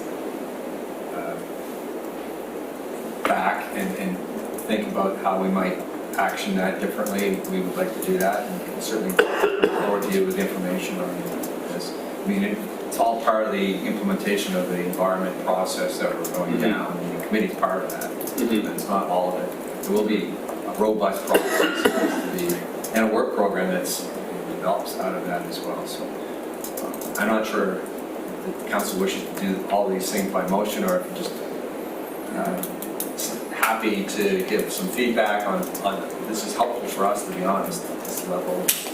Without making huge promises, we factors, and then we can come back and realize that we will be revisiting all these topics. I mean, would a motion on this specific thing be helpful to just sort of gauge where this thing is, or just leave it at this and then? It's up to the chair and council. I think before we start making motions around specific projects, that it would be nice to have a somewhat more general discussion for a little while. I mean, I think this points out what is an ongoing problem that I think we need to discuss as a council, which is, the various ideas and thoughts that come forward from various folks that, often seem to resolve themselves down to presenting a notice of motion without it necessarily being discussed amongst people. I'll use this as a teachable moment. Councillor Kesselbrock and I yesterday had a little bit of a chat around the concept of old growth versus new forest and the carbon absorption of new trees, et cetera, and Councillor Emmons today, mentions bringing potentially a motion forward to encourage urban canopy, and one of the things we talked about was, why not a city program? We already have one, of course, that encourages everybody to plant a fruit tree, and maybe it's an apple tree they don't use, but maybe we set up a cooperative that produces a cidery or apple juice. I mean, there's a multitude of fascinating, I think, what did Councillor Brown refer to it the other day? Not guerrilla, but tactical approaches. I mean, I think there's a time for that kind of discussions. That I'm just a little bit afraid that until we sort of hear what everybody's thinking, we're going to start giving directions by way of notices of motion to an already overburdened staff to pursue every wonderful idea we may have without having heard from everybody. I mean, maybe I'm going to hear something today from somebody that shoots down my favorite concept for making the city more livable and desirable. But until we have those kinds of discussions, I'm a little reluctant, subject to what you all may say to me, that before we start settling things down in motions, that staff will be expected to and will provide a great deal of resource time towards answering and then come back to us. So just sort of point of process. So we're going to go around and just sort of give our opinions first, and then we can move in. Chit chat, because we're talking about council directions here now. That's the stage we're at, and I think just before we talk about motions, I'd like to hear a little bit more from everyone, if that's all right. Okay. Councillor Hemmons, you're... Thank you. To that point, this is a really interesting conversation, and I feel like we've been here before. And I'm just going to note that the two motions or the two case studies that I'd be asking to be prepared are directly related to what Councillor Gesselbach is saying. Could very well be embedded in what he's talking about. So I think the idea of a bit of a round table check-in is a good one. I'm going to go in order. It's Councillors Brown, Potter, and then Armstrong, and Councillor Turley or Martin's in there too. And you were first. Go ahead. Sure. Yeah. Okay. Seniority counts. Thank you. I like your comment, your worship, that this is our budget. And I think it's really important that we have a firm grasp of our budget. And a wise ex-counselor many years ago told me that when they first started their term, they sat down and they went through the budget one line at a time, and they spent the better part of 80 hours doing it. But at the end, they understood completely what was in that budget, and they also understood various things that says, we don't need this anymore. right? Or this has been in there for the last 10 years and it's not a priority anymore. I believe that there's many things in our budget that were just continually in there because they've always been in there. And I think it's really hard for a council to say, this is what the things we want to go forward, when I personally don't have a clear understanding of every single thing that's in this budget. And I think that's important. So I would like to possibly see that. I'm not sure when, and because it would be a long process, but I think it would be valuable going forward. We're at the beginning of our term, roughly. And we have 3 more budgets to look at, so I think that would be valuable. I'm listening to Mr. Rudolph talk about bylaws, which is the thing I've been talking about long, and so I don't think I need a motion. I think you understand kind of where I'm coming from. In part of that, though, is I would like to see the possibility of registering cars to houses in residential areas, so that we can see who's on the street and who shouldn't be on the street. I realize that would be a fairly large ticket item, but I think it would then give us a clear understanding of what bylaws can and can't do in the neighborhood.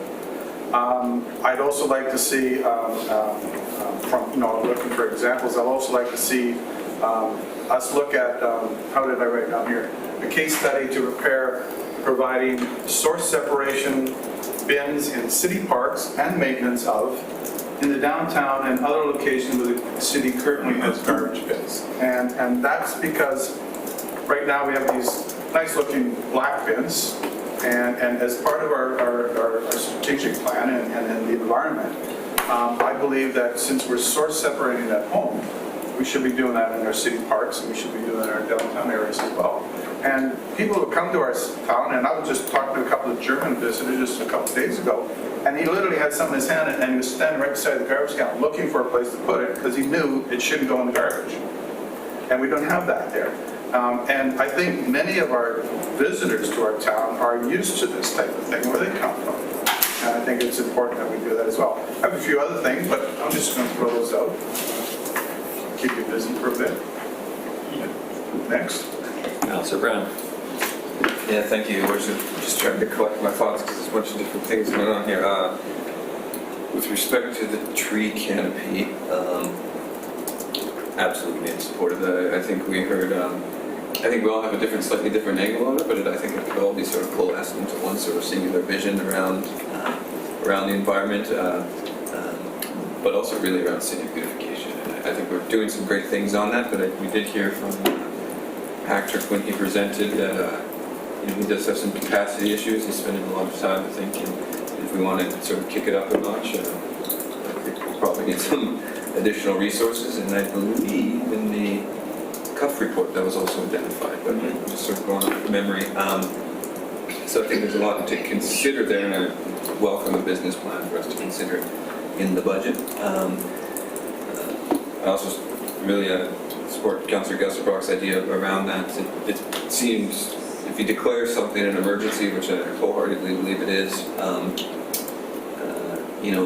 if we had started this work in 2006, I think we would need to be making reductions of like 3-4% a year. As of 2018, we have to make 16% reductions a year. So every year that goes on, where we're adding, when we're not quantifying and taking this issue seriously, it's making it so much harder down the line to make those sort of gains. So I think there is a sense of urgency there, and we do need to get onto it, and it should probably inform a lot of what we're doing. And I think typically most places go the other way. They go to develop all these other planning processes, and then they say, okay, this is a priority and we're going to meet it, but it probably needs to happen the other way and say, if we want to see these, if we want to achieve these metrics, we have to make some hard decisions on things like how we fund our cities and how we fund our transportation and what we sort of prioritize. So I do support both those ideas.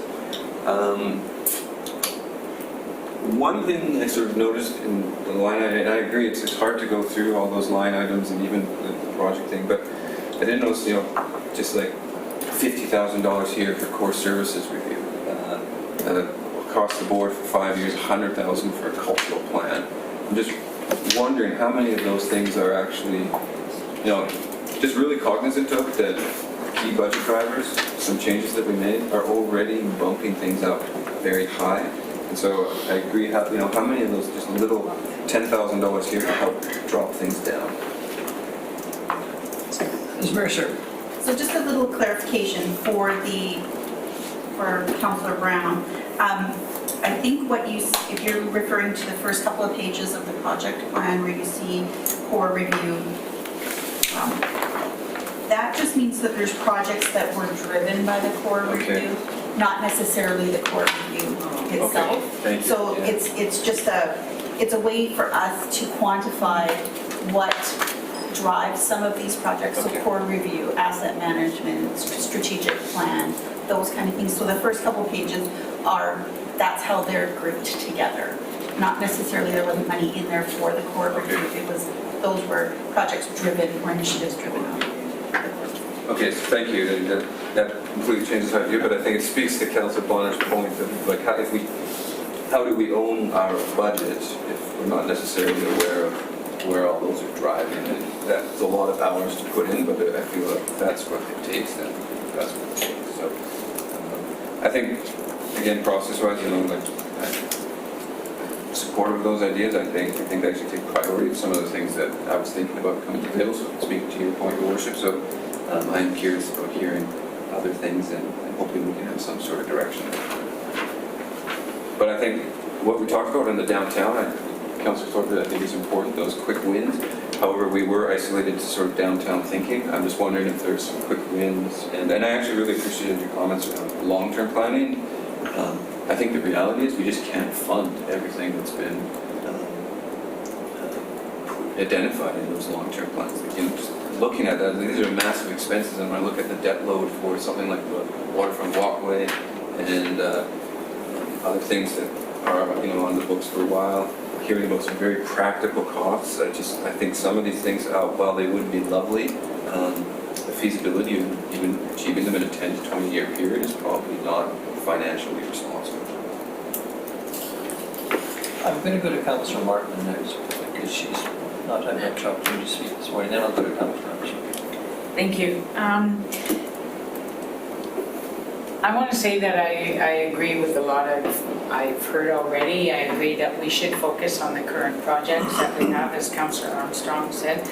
A question though, when it comes to the environment, were we not hiring a manager? I don't know what the proper name is, I can't remember, but were we not hiring a position?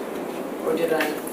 There's a motion, yes, through the chair, there was a motion to prepare a business case for a position. Oh, it's a motion to prepare. That was not part of any presentation that the staff had provided the council for positions at this time. That was an initiative that came out of one of the recent meetings of council, related in this committee on that subject. So that's something that would be coming, it's not there yet. Okay, because I would support us considering that. That would help us drive some of these initiatives. I'm for us focusing on some of the areas we talked about with the downtown, but it doesn't necessarily have to be just downtown. We talk about city beautification and tree canopies that can be anywhere in our city, and even the north end is short on a lot of trees in my personal opinion.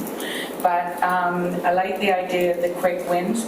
For me, though nice to have with the downtown waterfront walkway, etc., I see lots of other initiatives that might give us more bang for our buck or more for the city than actually just a waterfront walkway, though I'd love to see it finished if we could win the lottery.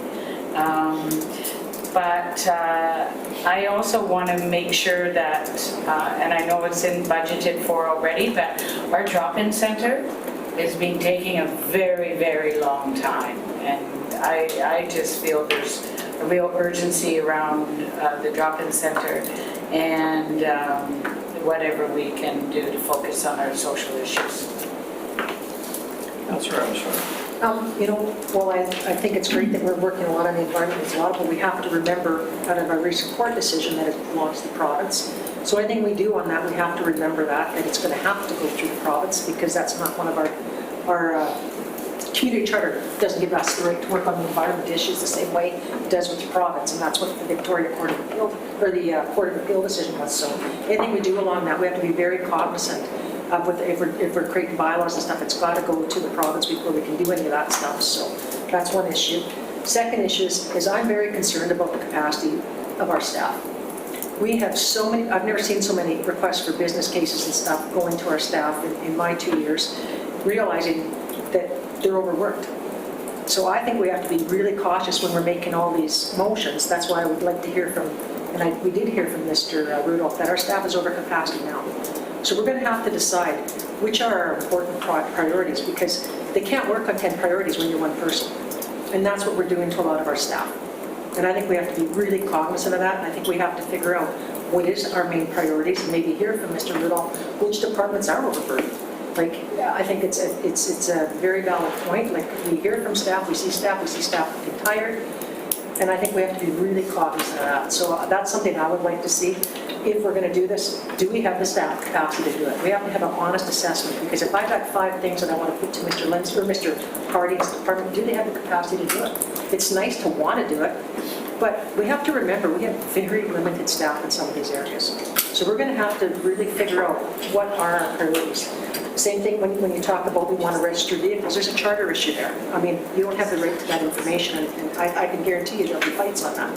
So we got to think about all these legal implications when we're doing this, and we have to also remember, what are the 5 things we're mandated to do under the Community Charter and the Local Government Act? And I think we're straying way too far sometimes on some of that. And that's the criticism in the papers all the time and in the news, and not just, I'm not talking just about this council, all councils. You're hearing a lot from the citizens. Stay focused on what you were elected to do, which is run the municipality. It's not to do the provincial job. It's not to do the federal job. We're straying out all the time, and what's happening now is because we're doing it, the province keeps dropping all these provincial mandates onto us, and we're using property tax dollars to fund stuff which it's not supposed to be done. So that's always been a concern of mine. It always will be.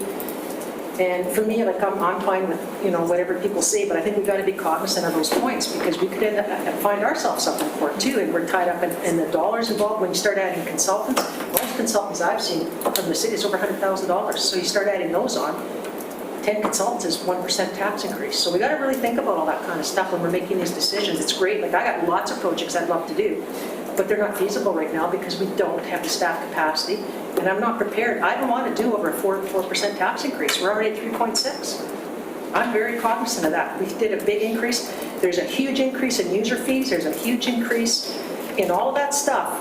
Not only that, we forget that our taxpayers have an increase in the RDM as well. So we got to be really cognizant. I mean, if we want to do a 10% tax increase, if people are prepared to take that, then great, but I'm not.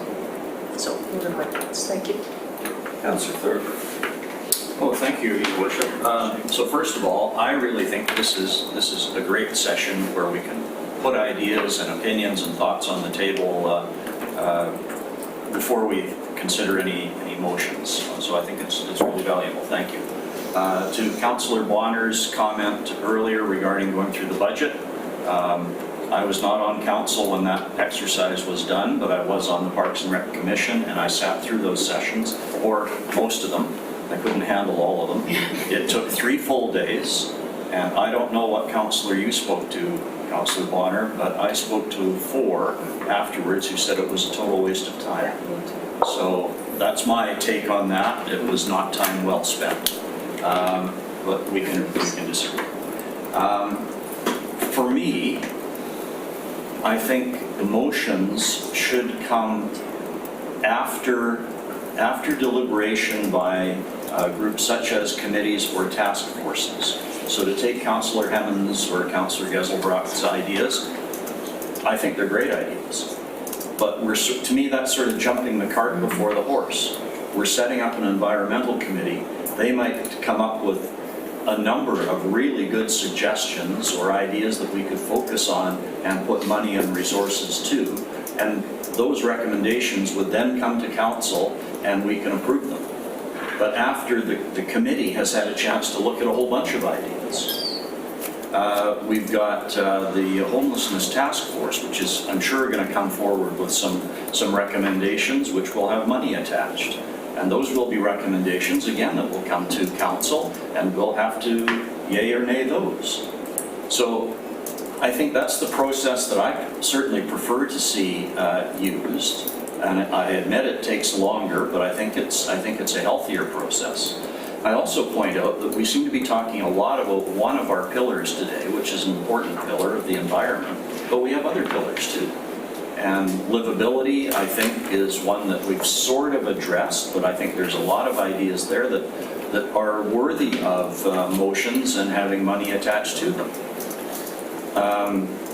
Economic health and development, that's going to be a ticket item as well, because we need to decide where we're going in that regard and how we're going to staff it and fund it. So I think just to focus on a couple of very specific topics regarding motions today, I'm not comfortable with, only because I want the bigger picture. And Councillor Brown will probably disagree with me and get, oh, I do. and be very polite about it, but maybe. But those are some of my thoughts, and I'll repeat what I said before. I think we do need to take into account longer-term thinking and longer-term funding, and we can't just put it off, and then get hit with a tsunami. So. Staff capacity is an issue, and I think we have to keep that in mind as well. Thank you. I think Councillor Thorpe has wisely brought us back to consider attachment B, of course, which is page 22, which is the 2019-2022 strategic plan, and it has key priorities, action items. Some of them have serious financial implications, others don't. But you know, this is what we've already talked about. Including, developing the city property at One Point Drive, constructing a walkway around One Point Drive, but around economic health. I mean, developing the city property at One Point Drive has financial implications. Is it still a priority? Is it ahead of sorting recycling, which I think is a highly meritorious idea and sensible and what a modern city should be doing? Does it trump a tree canopy program? Working with the RCMP and setting annual policing priorities and responding to emerging community safety issues. That's going to cost some money. Does that trump something in the economy?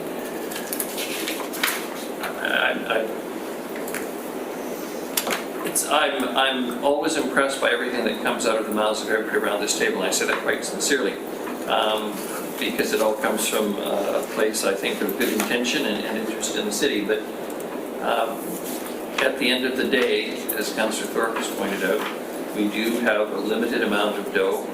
I've been through a number of budgetary processes at the provincial level, not in any intimate way, but just looking at how much discretionary funding governments actually have if they're not prepared to raise revenue.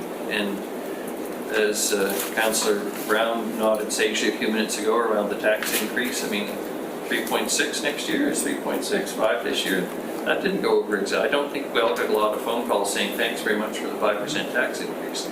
And we have to be conscious of that. So I think, as I say, this is a very useful exercise, and I hope no one's offended by my suggestion. I'm not anxious to see notice of motions come forward, and Councillor Thorpe to some extent has addressed what will be the future source of notices of motion, but we're early enough in the budgetary stage where I think we do have to talk about a whole series of things, and I just want to throw us back to look at that page in our document as well before we carry on with the discussion. Councillor Brown. Yeah, I have not heard out of anybody's mouth, let's do this via motion. I've heard, let's get a case study or a business case. So then when we come back to budgeting, so I'm assuming that everything that's identified in our strategic plan, I don't have to think about. Staff, for the most part, have gone off, are taking care of those items because they were deemed our highest priority. And so I have viewed these sessions as service tweaks. Some of them fall within our strategic plan. But please correct me if I'm wrong, Your Worship, or Mr. Rudolph, but my understanding of these finance and audit questions was that we get business cases back so that we can weigh the business cases off against each other with some of the key budget drivers that we know we have to do in order to make decisions around our budget and ultimately get to a percentage that we're comfortable with and comfortable that the taxpayer and citizens are getting good service, but also the consideration of the burden of taxation. So that's why I'm sort of supportive of these ideas of getting the business. So when we come back a month or 2 months from now, I can say, yeah, you know what, Councillor Hammond, that was a great idea. I did support getting the business case, but seeing these final costs, I just can't support that in this year's budget. If I'm off base and that's what we're doing, then... Well, Your Worship, I tend to agree with the basis of that set of comments, is that if there's additional business cases you would like seen, then this is helpful for us. We've talked, you've put basically all the issues on the table here today in one way or the other. It's like we're talking about the pace of doing things, the process to do it, and the priorities, the 3 Ps. And we're mixing all this together into this dialogue. And then we're talking, if we go back to the CUF piece about the role of council and the role of staff and so forth. And you're the policy directors, you're the guiding at that level. And so that sort of, I was thinking of that in the ask of being more familiar with the budget. So there is a need to be as familiar as you're comfortable with the budget, but you're not in a line-by-line mode as 20 years ago.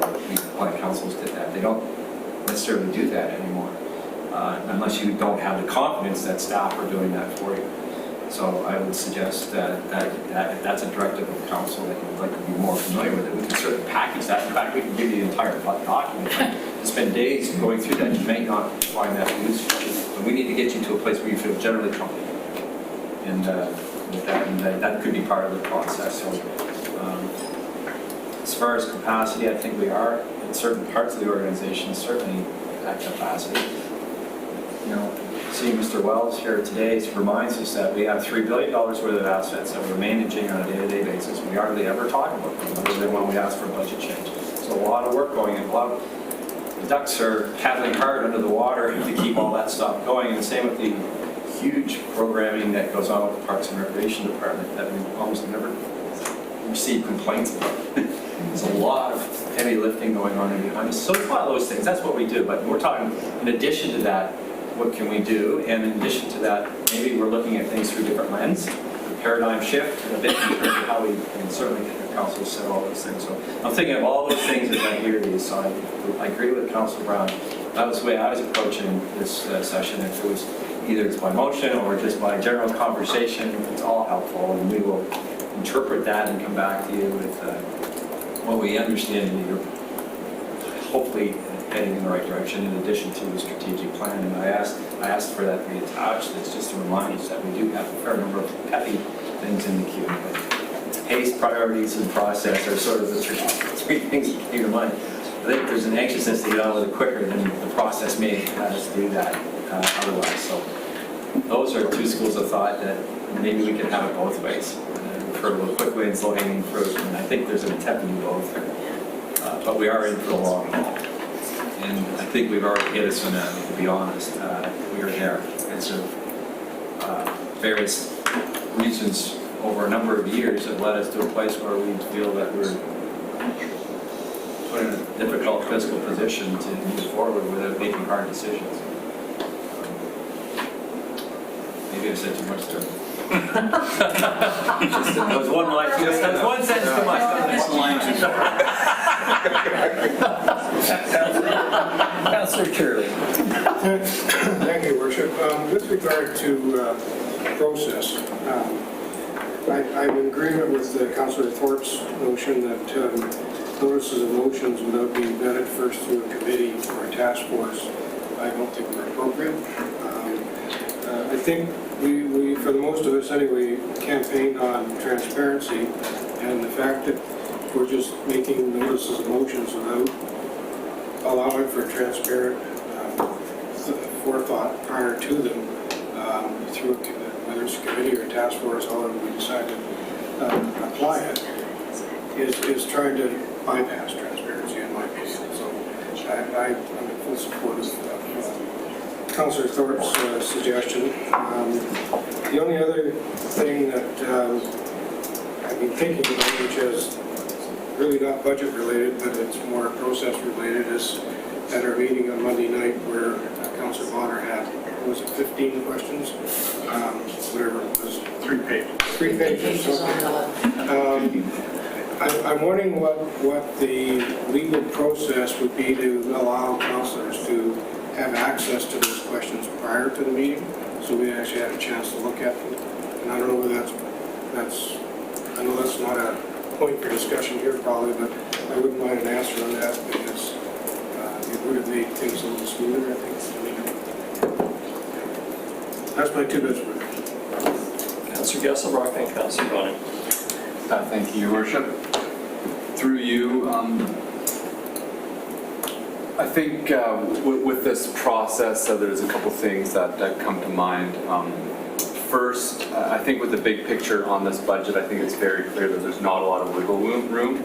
So my understanding is that there are, staff asked the last Finance and Audit Committee for some guidance suggestions on smaller things that potentially that we could operate on and focus on. So I think that's I think people get the perspective that this is not the time for big asks that are going to take a lot of staff time and cost a lot of resources. In terms of the question of staff capacity keeps coming up, and I hear from Councillor Armstrong quite often, and I think it's something that I think we're all very aware about the staff capacity. We've all gone and looked at the organizational thing, and for me, I don't want to withhold putting ideas forward just because I have this fear about staff capacity. I really rely on Jake and staff to let us know that, you know what, right now that's a great idea. This is something that, in the long term to do, but we're not there yet. Right now we're working on these more basic things that are much higher upstream in terms of just getting our governance structures and enough HR resource to do that.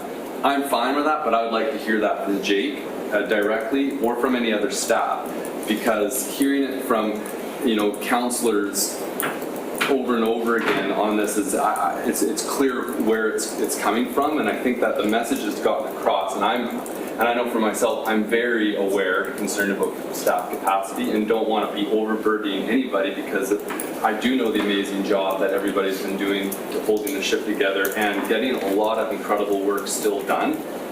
So just in the future, if there's an issue around staff capacity on motions or ideas, Jake, please be very clear and open in your communication on that, and we can redirect, our attentional resources on thinking about downstream strategy to what are important next steps. In terms of focus on the environment, I'm actually quite happy with movement in our ECDEV areas. I'm quite happy with our movement in livability. These are not issues that I have concern with. And so it's not a myopic focus on the environment, but I do feel that there is some gaps that we just need to get on with and focus on. And that's really my only concern, bringing up on this budget, and that's why I've been discussing this. I mean, another area is with addictions and homelessness and what our role is and what we can be doing to saying that we're doing everything possible and making sure that there's enough budget allocation in that. And I do think that the appropriate conversation for that is with the House and how the task force to have that. In terms of notices of motion being put forward and motions, I do recognize we have been operating in a bit of a governance vacuum. We haven't had the committees in place. We haven't had certain things that would be nice to go through that process. And in the absence of that vacuum, we've needed leadership to put motions forward to get things moving that we can do. And I think that this, council here is developing their skill set, but in identifying there are areas that we can move on that aren't going to cost any additional tax revenue. We've identified in the budget, conversations have been happening now for 8 months, and I think that we can make a very intelligent direction on it without having to go through the process of a full committee structure that could potentially push the decision for having a update our community sustainability action plan, which very well likely will be done by a consultant a whole year from now. We don't need to wait that long, if we go through get the committee set up and going through that. So I just want to put that into context for folks on this. And other than that, I'm quite happy with the direction things are going. And I'm looking forward to getting this process rolling. Thank you, Worship. appreciate the comments by Mr. Turley, and it was Councilor Turley. That guy over there. Senior guy. And it's my plan actually to do that, right? I have to reword it because it's just my own writing. However, last Monday was a committee meeting. It's called the Committee of the Whole. And we were asked to come forward with our ideas on a particular, what I think is one of the most important bylaws we have in our whole arsenal. And so I was quite prepared to come with a whole bunch of ideas on how I'd like to see things changed or agreed with or whatever. So, and I like the idea of sending it out. I just did it up during the day, so there was obviously no time. But I think I really like the idea that we mentioned before is where we do have these conversations and we flesh out some ideas, but I really need to see something going forward, right? Because we've been having an awful lot of conversations lately, and there's not a lot of things, let's say there's lots of things happening. Staff's doing a fabulous job. It's just that I think we really need to have some things happen, right? Like stuff needs to get done, right? And like, there are some literally quick wins, like the garbage cans. That's not going to be a lot of money, and it might be an extra staff person that's required to take manage them. But that comes to us as a case study, and then we will then, at that point, agree or not agree with the expenditure. So it's just I like the process that we're in. I just want to see at the end of it things happening. So. I just feel compelled to respond to you, Councillor Bonner. I'm just thinking about what you just said around the garbage cans, and I agree, and frankly, the whole concept's very appealing to me, but I'm going to look to Mr. Harding or perhaps Mr. Sims. If we've got 3 receptacles, and how many spots in the city do we have public garbage receptacles now? And how often are they picked up? And if we're picking up 3, how many other staff people will be required? And will we require certain types of trucks and vehicles in order to do it? I guess what I'm saying that it's like everything. The tree canopy, let's come back to that because that's very appealing to me.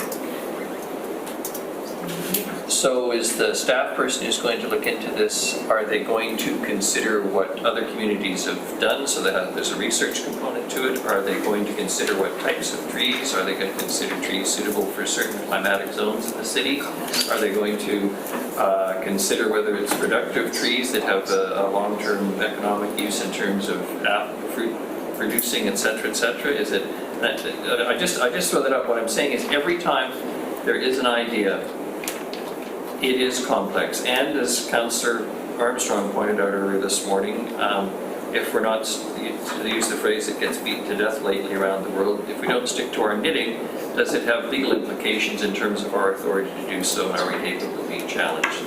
That's all I'm saying. It's always more complex than we want it to be. And I've aroused Councillor Hemmons here.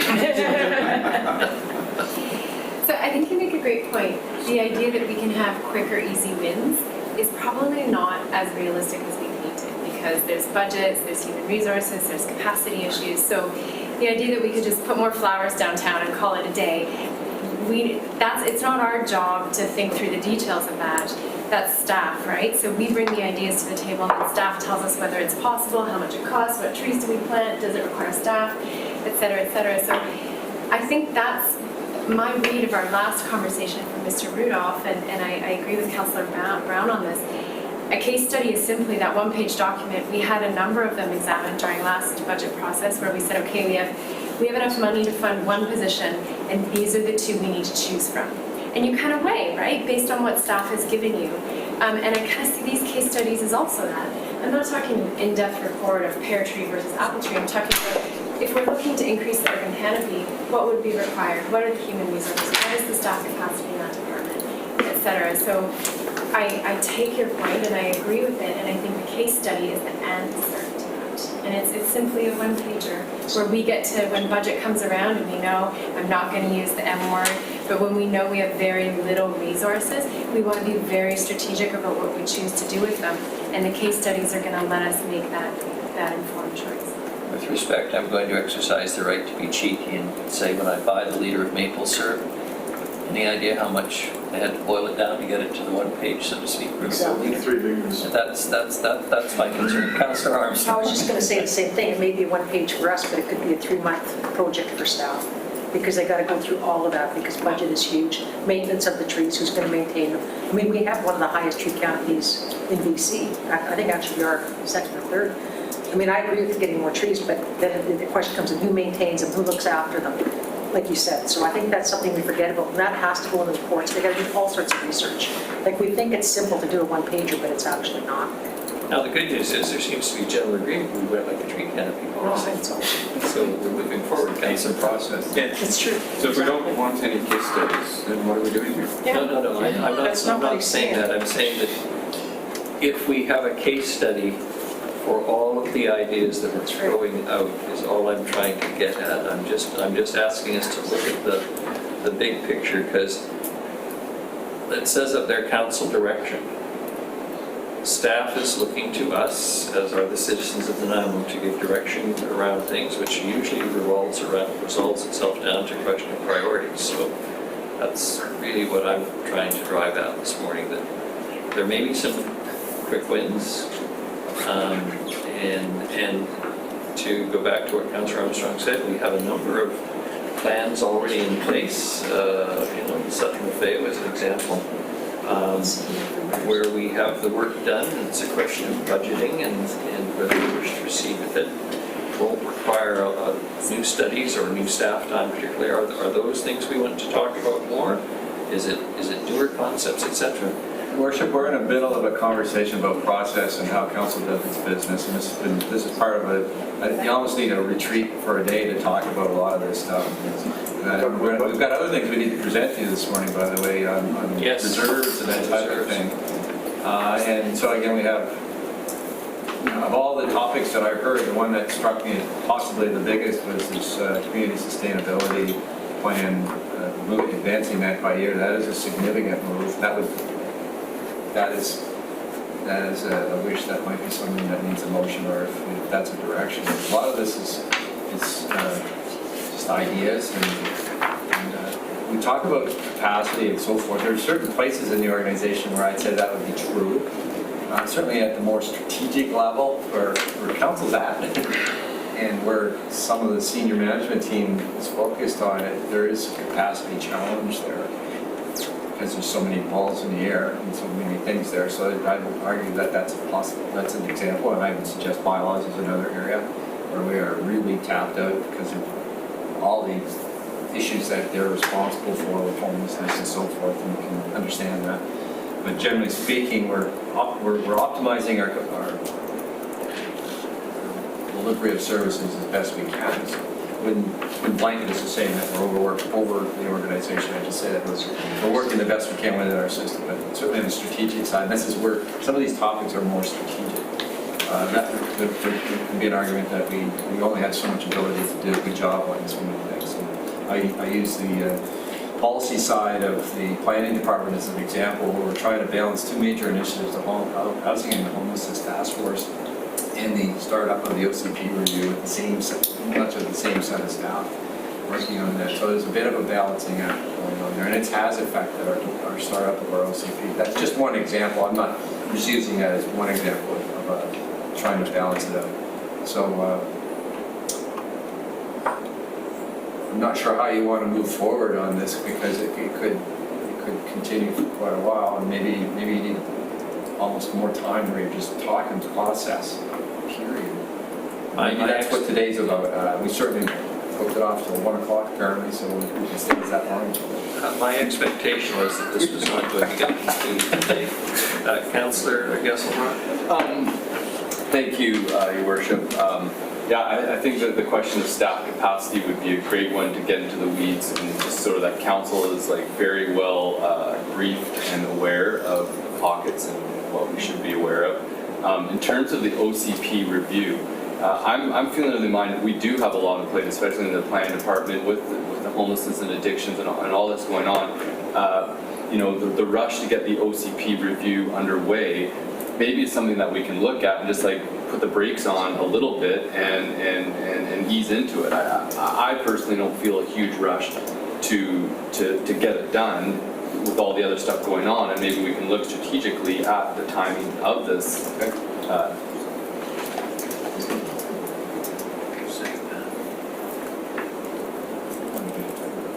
Well, Council,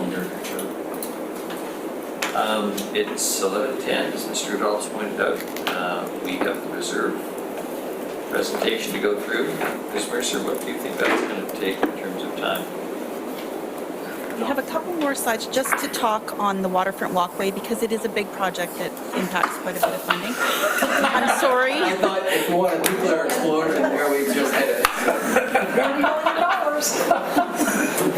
Just because there's just some options that we would look for council's direction on.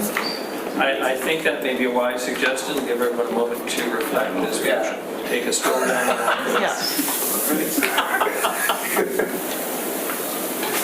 You have our attention. So I'm going to ask Mr. Corson or Mr. Lindsay to come up and just talk a little bit about the timing of the projects, and then Ms. Fulla and I will talk about some funding options for it.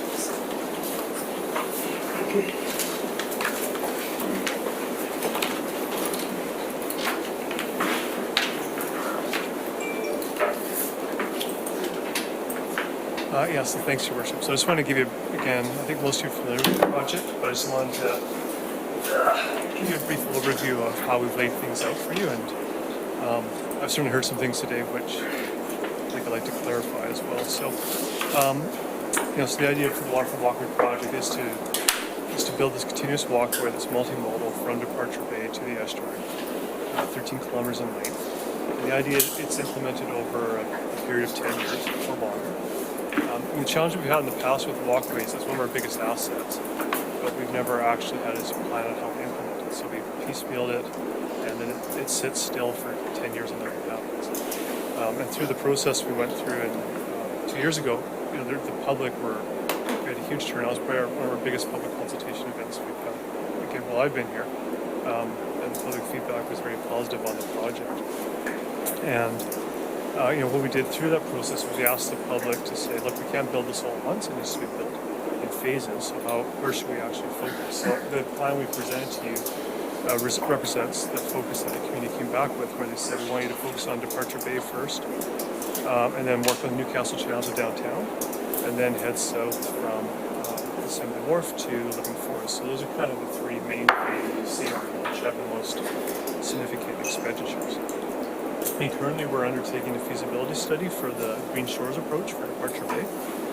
And right now, we've just, as you saw on Monday, we're just completing the interim walkway at One Port Drive down to the Port Authority lands. So we're certainly making progress on it.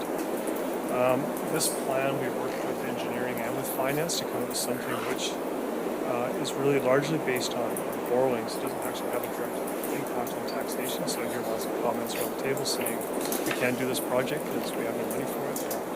It's based on borrowing. There's only a few cases where actually it comes from other sources. So as presented to council, we laid this out.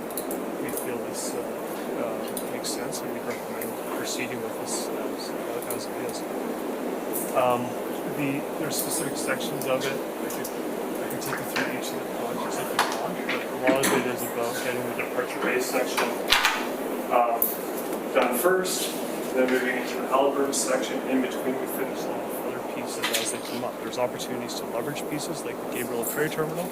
That's a project we expect to leverage with BC Ferries, where they'll put in the majority of the funding. Maybe we put a piece in. The boat basin section that we walk by, again, that's a section we expect the Port Authority, ourselves, and the private developer put money into. The Nanaimo Yacht Club, we have that up there. We have a letter of intent with them to actually put in money to it. So it's a cost share project. And the remaining sections of the Newcastle Channel are done through private investment and Port Authority. So this is a project that has multiple strands to it, and it's not all based on taxpayer money. There's a lot of leveraging opportunities. So quite often I hear some councillors say we need to kill the project. I really feel, personally as a staff member who's worked on this, there's a lot of public support for it, and it's a project I think will be well supported by the community. But if there's specific comments and questions about these sections, I'm happy to answer them. Councillor Hemmons and Councillor Armstrong. Thank you, Mr. Corson. The slide that you're about to come to, it shows it's the 2019 project plan, and I don't see the Green Shores approach assessment happening. Is that scheduled for next year? It's being undertaken right now. So that's the $400,000. So that's underway right now. We'll report back afterwards. I think the other thing that I should have mentioned on the previous slide was just that each year, as we get more information, this changes. So what will happen at the end of this year, we should have a cost for you on this. It could be lower, it could be higher, it might not be feasible. If it's not feasible, that section, we'll remove that section completely. And then we'll readjust the plan and move on to the other sections. And that was the idea behind this whole plan was you have to kind of keep your focus on it, and as conditions adjust, you adjust the plan. Because with no plan, nothing happens. So hopefully this year we'll know if departure-based is feasible. We'll have a cost for you, and then you can decide if you want to proceed with that section. And the recommendation that finance has come back with is that it's done through oral. So we would have when the AAP process are recommended. Councillor Armstrong and Councillor Thorpe. Thank you, because I am one that sometimes has concerns about that and whether or not for it. And that my concern basically goes around the departure date part, and you just answered it, because I'm concerned about the White Eagle and all the residents fighting that. So you've answered it, so thank you. Councillor Thorpe. Thank you, Your Worship. I just wanted to say that I support the approach we're taking on this. And I think there is a lot of public support for the project overall. I have concerns about some sections of it. I support some sections more than others, but I like the phased approach we're taking, the ongoing updates and financial information and repercussions that we're getting so that we can make those decisions as we move ahead, but still make progress on it. My only question on that slide, Mr. Corson, is I'm a little surprised that the section that I personally like, and I know some councillors don't agree, the boat basin to Cameron Island, is way out in 2026-27. I thought with Port Authority moving on the boat basin, that might well be moved a little. Yes, you'll remember we actually had this as a quick win because the Port Authority last year was looking at advancing that project. The latest discussions I have with them is that they're actually looking at a different project as a priority, and they're moving the boat basin out of it. So as we get information from the Port Authority, if they came back to us and say we're moving this project up in their timeline, then we would move this back too. So again, every year we'll update this. And again, I really appreciate the flexibility that we're showing here. Thanks. Councillor Bonner. Thank you, Worship. I quite like the Cameron Boat Basin one. I'd like to see it done sooner than later. I'm wondering about as an example, the Nile Yacht Club section. It's in 2022. And the Nanaimo Shipyards is now. And I remember hearing the conversations regarding that, but I'm wondering, it seems to me that the Nanaimo Yacht Club section would be a nicer piece, and it would connect to an already existing walkway that would be, I think, utilized more than going through the Nanaimo Shipyards would be used. I just don't see a lot of people at this point using the Stewart Avenue area because of the way it's designed. And I would much rather see the Cameron Island Boat Basin done, the Cameron Island to One Port Drive connection done, and the Yacht Club section, because those are all connected, and then you now have a continuous walkway. It seems to me that would be a better way of going about it, but it's just... Yeah, the idea behind the shipyard section, it's a detour to connect the walkway back in, so that as we finish off those last remaining three pieces at the Newcastle Marina, the old nautical site, and calling out the Asia Pacific Yacht Club, we'd have a proper connection through. So, yeah, it's a little personal preference as to which sections. The idea was to try to finish off the Newcastle Channel as a second priority with the departure routes. Mr. Corson, correct me if I'm wrong, but basically the Nanaimo Yacht Club section is just to improve what exists. It's an expansion, so it's a widening of it. Yeah. Yeah, and then tailing it back. I mean, it's still accessible, people are using it all the time, but it's not, yes, it's not too broad. As opposed to you get to the shipyards, then you've got... So, yeah, which through redevelopment, that will have the the developer will be responsible to walk away that section of their cost. But again, it's predicated upon redevelopment, which we don't control. Any other questions for Mr. Corsi?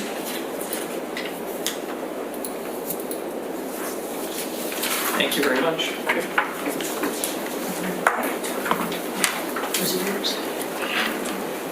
So we are looking for some direction from council. First, to just recap what is actually in the 2019 budget right now. So of course, we have the $400,000 for the waterfront walkway feasibility study that staff is undertaking.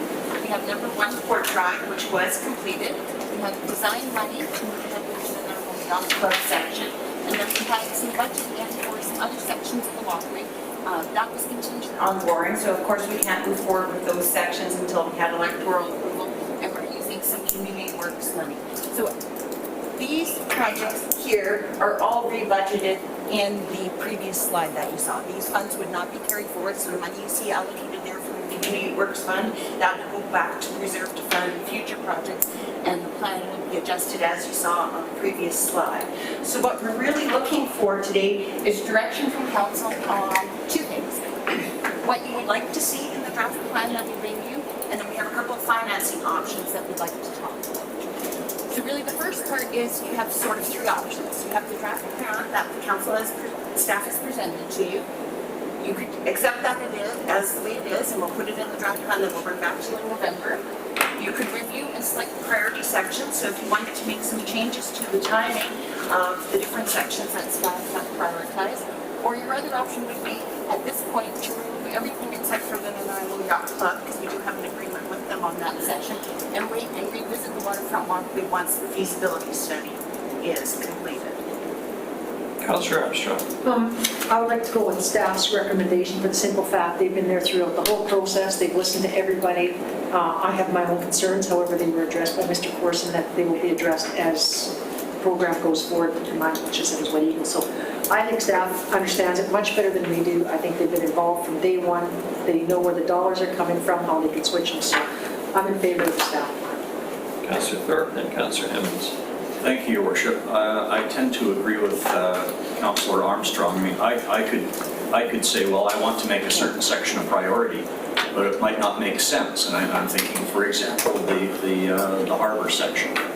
If we're dependent on working with the Port Authority to make that happen, then it makes sense to wait and move on it when they're ready to work with us. So it would be senseless for me to say, well, let's do it right away. So for that reason, I think we have to retain that flexibility that I referred to earlier, and staff is most familiar with that. Thank you. Councillor Hemmings. Thank you. A repeat of the previous 2 comments. I think staff are well versed in this, far more well versed than I am, and I'll go with their recommendation. Is someone going to make a motion? I'll make the motion. Second, Councillor Hemmings. Councillor Marvin. Thank you, and I agree. I believe the staff has knowledge, and I'm assuming that, of course, anything can be amended because it's after the waterfront feasibility study that we will see whether the Green Shores might decrease in the costs or be an improvement. So I'm absolutely in favor. Motion. Any further discussion? Councillor Brown? Just quickly, I think that's a great comment, and I think also after the downtown mobility study, can put some of those other parts in perspective as well. So. All those in favor? Contrary? Motion carries. So the second discussion point is how we're going to fund that long-term borrowing. So we will need to do some long-term borrowing for the larger sections of the walkway. So we basically have 2 options for how we're going to service that debt that I wanted to talk about. So one would be that we could fund the debt payments from your strategic infrastructure reserve. Now, we will get to a point in the future where there's insufficient funding coming into the strategic infrastructure reserve to service that debt. So we could look at in 2026, 2027, the debt for the Port and Nanaimo Centre pays out. So then we could do a combination of funding between your strategic infrastructure reserve and the money that would be freed up from the repayment of the Port and Nanaimo Centre debt. So that's kind of our first option. So some things to consider here is your strategic infrastructure reserve. That is your money for doing strategic projects. That's where we fund the property acquisition ground. That's for your 300,000 for unallocated pedestrian projects. So that is your money to move ahead strategic priorities. So funding the debt servicing from there does tie up a portion, big portion of that funding. The other thing to consider here is the funding coming into this reserve comes from casino money and Fortis money. Neither one of those is guaranteed. Those funding levels could change. So even if we fund it from the Strategic Infrastructure Reserve, there's always a risk there. Casino revenue could drop, and then we'll be forced to look at other funding sources, which could be property taxation. So just understanding all the pros and cons of option A. The second option is that we look at funding the debt from property taxation, which of course will mean a property tax increase. So we're looking for some direction from council because the Strategic Infrastructure Reserve is your reserve for strategic priorities. So is this something you want to fund from there? Understanding that you will eventually have to shift some of the funding to property taxation, and that there is also a bit of a risk associated because that's not guareteed funding coming into that reserve. Councillor Armstrong. Just a question on that. So if we say that we have to raise property taxation, what would it be this year if we had to do that? Like, I can't make a decision unless I know what it's going to be. Like, is it 1%, 2%, half a percent? Well, it'll depend because the project is, of course, phased. Yeah. So $1 million in borrowing right now at current rates is about, what was it, $62,000 a year in debt servicing. So every $1 million we borrow, it costs us about $62,000, and $1 million is approximately a 1% tax increase. Of course, the borrowing is going to change. We have to look at strategies. Do we go to elector for approval for all the borrowing? But of course, we borrow the money as we need it. So it's going to impact each year differently. Thank you. Councillor Martin, then Councillor Bonner. Through the chair, though we're not sure until we get this feasibility study back that it might not be an $8 million cost in 2021 if Green Shores can do it for $2.5 million. So how does that work? Okay, so just come here. I have to bring you a balanced budget. The city has to present a balanced budget. So right now, we have to do it on the best information we have available. As we get better cost estimates, we will refine that budget. If costs go down, then of course we will need less borrowing. If we were able to secure a grant, if they're able to build partnerships with others that might fund portions of the walkway, that would reduce the borrowing. So right now, this is based on the information we have available, and this will change as each reiteration of the plan comes forward. But we have to bring in a balanced budget, so we need a strategy. If we want to bring this forward for the draft, we need to fund it. If I may, one further question. And where's our cutoff with borrowing? What are we as council able to borrow, and what does the public need to approve? There is a ceiling on our budget, or our ability to borrow. We are nowhere near that ceiling on annual repayments. I'm trying to remember off the top of my head, I think the borrowing limit is about, let's say, 35 million in repayment a year. We are nowhere near that, but nor would we want to get to that place either. So there is room. Okay, thank you. And to consider too, we will eventually be looking at a new dam for water supply, which will likely entail some borrowing. And then, of course, we have our Port Theatre application that is grant application outstanding. So if that's approved, we would have some short-term borrowing associated with that. And it doesn't mean that other projects won't come extra because in the future that will be borrowing for. Put in perspective, Mr. Sims, what was the progress of raising, She was asking like that. That electoral pearls a lot less. Yes, with the Port Theatre debt funding, we would be using up our room for per capita, so we wouldn't need electoral approval. Anything over that, we would need to go for electoral approval. So sorry, I misunderstood your question. Okay, thank you. Councillor Bonner. think about this area. And thank you, Your Worship. Just to add to some of Councillor Martman's questions, when that long-term borrowing was required and it required electoral approval, the electorate would know the amount that we were borrowing. So at that point, the amount would be well known before we got that approval. So the people would know how much money in council, obviously. Thank you. Councillor Bonner. Thank you, Worship. So regardless of our decision today on this, our next year's taxes won't be affected. It'll be 2 years from now in terms of if we decide to go with borrowing. At this point, we only have two pieces in the budget for 2020. One, we are looking at funding from PILT, so payment minimum taxes from the Port Authority. And this piece here, we're hoping to fund from reserves. Of course, until we do our full funding strategy for the project plan, we can't guarantee we can do that. But at this point, we feel fairly confident we can fund this 500,000 from reserves. So yes, the impact would be in 2021 at this point if we move forward with the phase development we have here. Could we go back to the screen there? I'm just going to make a motion.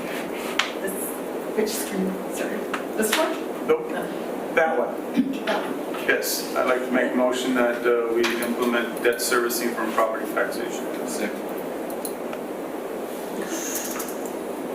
Discussion. Need a second. Councillor Brown, second. Councillor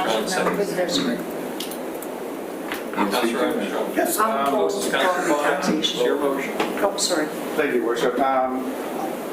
This was a very popular, as we heard, with our members of the public. And I think that if it remains popular, then they would be willing to pay for it, and that would be through property taxation. And the amount is quite low, so it wouldn't be that much over a long period of time. So I think that would probably be the best one, is basically everybody's putting their money where their mouth is. Councillor Armstrong? Can you expand on what Councillor Bonner said about how low it is? Is it like 0.06% for a property? Per million. So, Yeah, so there would be $62,000 of debt repayment a year per $1 million of borrowing. And what would the total borrowing be, 8? Well, 9 million? in 2021, So we would be 1.5% looking at tax increase. 8.8 million.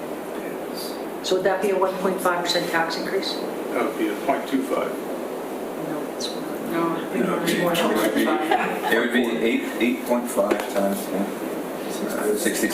Times 62, About 1.5. I'm going to say 0.5, 0.6. 0.5. But the other thing to consider is it wouldn't be that much in 2021 because it depends on the timing of our borrowing too. Because we can do spring borrowing or a fall borrowing. Likely if we have the cash flow, we'd look at a fall borrowing. So you wouldn't actually have the full debt repayment.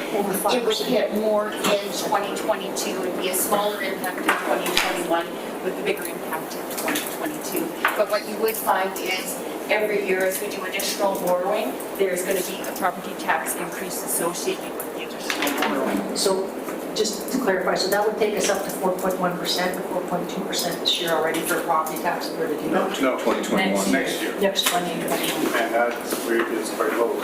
Yeah, and next year, as I said, it would be likely lower than that because it'd be dependent on the timing of the borrowing. So debt servicing repayment when that would start. So there'd be Assuming about, we spent 8.9. so that would be about Given that we're just spending $500,000. money on planning, et So cetera. 0.5%. I'm not saying we're kicking the can down the road, but we are. The can is going to be kicked down the road just by circumstances. You're not going to get designs, contracts, et cetera, et cetera, et cetera.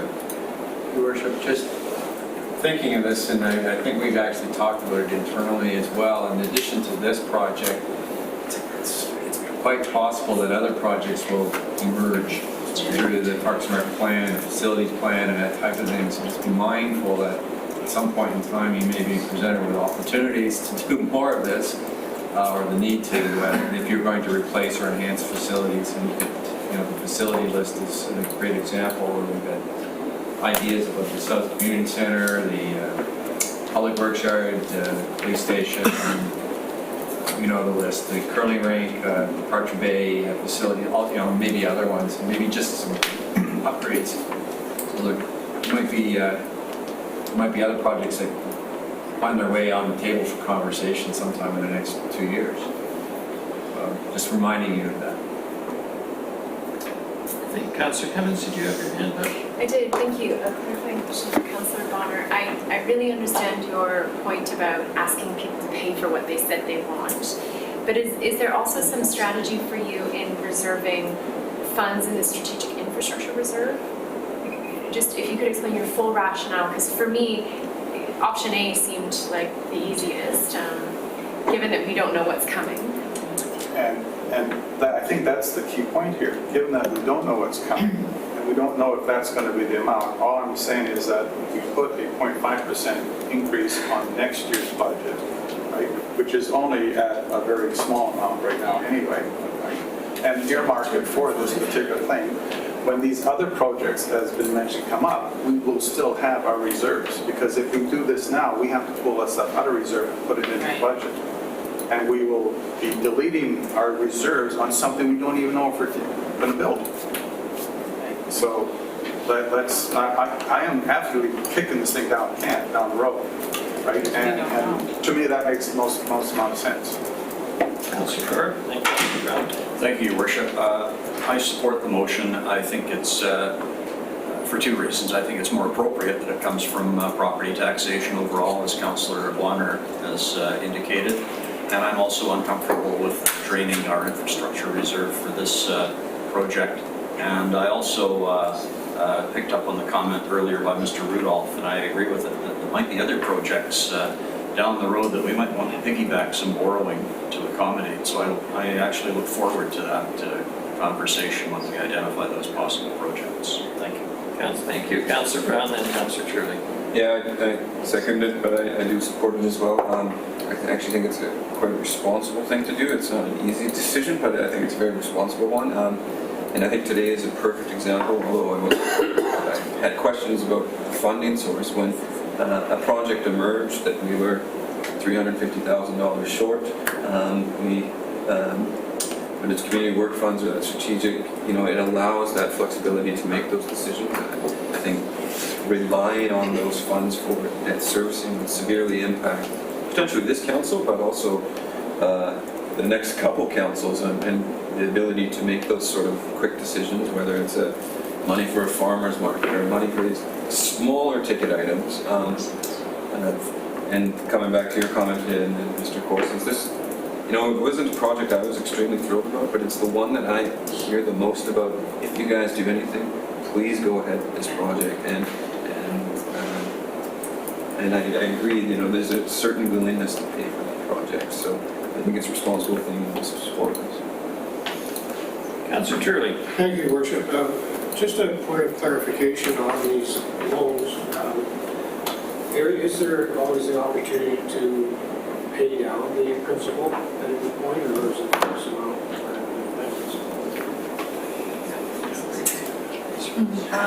There with MFA debt, later in the borrowings, there could be times where payments are suspended and we don't need to pay more. It depends on how much money is in that pool of borrowing. But I don't know if we've ever made a lump sum payment on that. Yeah, and because it's a 10-year term, so I'm not sure if we're penalized before that or not. I know sometimes near the end of the borrowing, there is suspended payments based on how much money's in the pool for the borrowing. But lump sum payments, I'm not sure.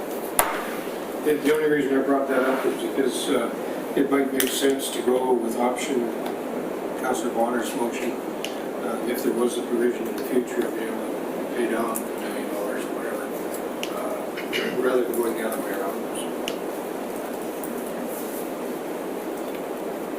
Any further discussion on Councillor Gussie? Thank you, Your Worship. I'm just, through to staff, just curious if there's anything else that we should be taking into consideration on this decision that we have not thought about.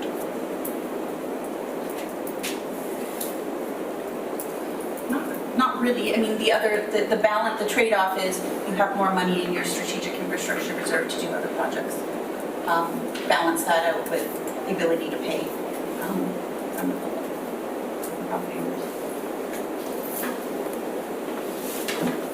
To follow up on that, I do like the concept of if there's a lot of support for it, people will be willing to pay for it, and it puts the decision-making power with the public on this amenity and this service in our community. So, yeah. Let's call the question. All those in favor? Contrary? Motion carries. Thank you very much. It's because you had good arguments. There's an argument you had. Don't let it go to your head. This next sheet's gonna go way down. You should see scores. That was the end of our presentation. So if there's any other discussion, we just. Yes, reserves is. Thank you, Ms. Mercer. Now, the real question is whether we go on to reserves. Do we go back to a more general discussion around directions from council? For what it's worth, I know the timing is tight, and I'm not actually sure what I don't carry the calendar in my head. It seems to me that the reserves are something practical that we need to deal with and can deal with. Councillor Bonner? This is a conversation I'd like to spend a lot of time on. I'd like to go through each one of the reserves and see whether or not we need it. I appreciate all the work that staff has done on this. The entire document, which took hours to read, and it was good hours spent, is full of a lot of information, a lot of suggestions. I've got some suggestions as well, which is kind of like, I'd like to go through them one at a time. I'm not sure if there's enough time today, and this is a rather important thing. There's millions of dollars at stake here. So that's where I'm Just a note on process on this one. Is it possible that we get the presentation and update, and then if there's not enough time, then the discussion on it can carry over to another document? I don't think there's any question that in terms of directions from council in the general sense that we had the discussion earlier, we're clearly not finished, my sense. And the reserves are going to take some time, particularly in light of after Councillor Bonner's successful unanimous vote here, he's fired up. I'm retired now. It's up on the hearing. Councillor Martman? Okay, I don't want to spend all day discussing where we're going. No, I have to apologize, but I actually have a daytime job and I committed myself till noon, so I actually have to leave. So I don't know if that makes any... Councillor Shirley? This is a Finance and Audit Committee meeting, I understand. So my preference would be to continue. We'd be blocked out to 1 o'clock. We have an opportunity to use the facility. For what it's worth, then, let's, Councillor Armstrong. I was just going to say, let's get on with doing the reserves. I think the issues around directions, I mean, Mr. Rudolph, you're in charge of the staff. I think if staff could just comment about why the reserve is here today and what the staff is looking for in terms that might help. And then, okay. And then I'm not sure how you want to put a bow on the previous discussion. Yes, exactly. That's what I'm getting at. So perhaps we'll hear from staff on the reserve. So the reason why we are bringing this to you today is because this all folds into the budget preparation. And in order for us to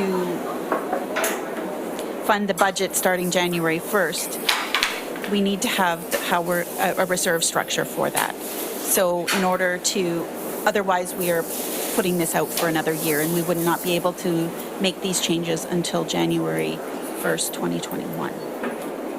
But Wendy, Ms. Fuller will have more Sorry, if I could just jump in here a bit, because we're currently in the process of developing our funding strategy for the project plan. And of course, as you know, reserves play a huge part of that funding strategy. So for us to move forward, I have to know if we are funding under our old reserve policy or the new reserve policy. So if we don't make a decision on this, then I'm funding under the old reserve policy. Then if you make a decision in October, we have to go back and redo work that we could have avoided duplicating the work. So we're trying to be proactive here and get this approved so that we can move forward and bring you a draft budget that reflects a new policy without doing the same work twice.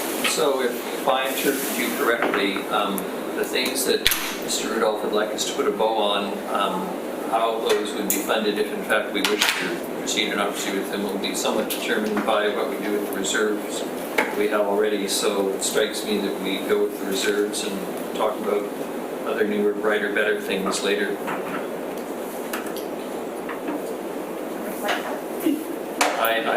don't see profound disagreement around the table, Ms. Mercer, so we're on with the reserves. Touch on. Can we give Jim a break there? So, sorry, yes. Fast break. Recess for 5? Oh, here's, we have sandwiches, so let's take 5 minutes, grab your sandwiches, and carry on through. And I do get 5 minutes.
You, I'm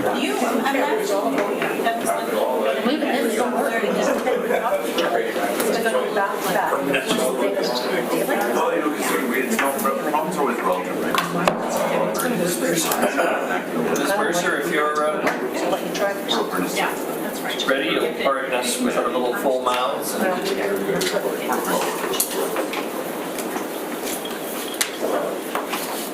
So the purpose of today's report or presentation is to present the committee with an updated reserves review report and updated reserves policy. So the original draft was presented to you at the March 11th Special Committee of the Whole meeting for information and discussion purposes. So what we've done is we've gone away and made some updates based on council direction and some updated information, and we're bringing it back to you today. So what we're seeking, as we kind of previously discussed, is council's approval for the policy to enable changes to be put into effect for the 2020-2024 financial plan. Once council gives us our direction, staff will go away and make the necessary changes, bylaws, and all that kind of administrative processes.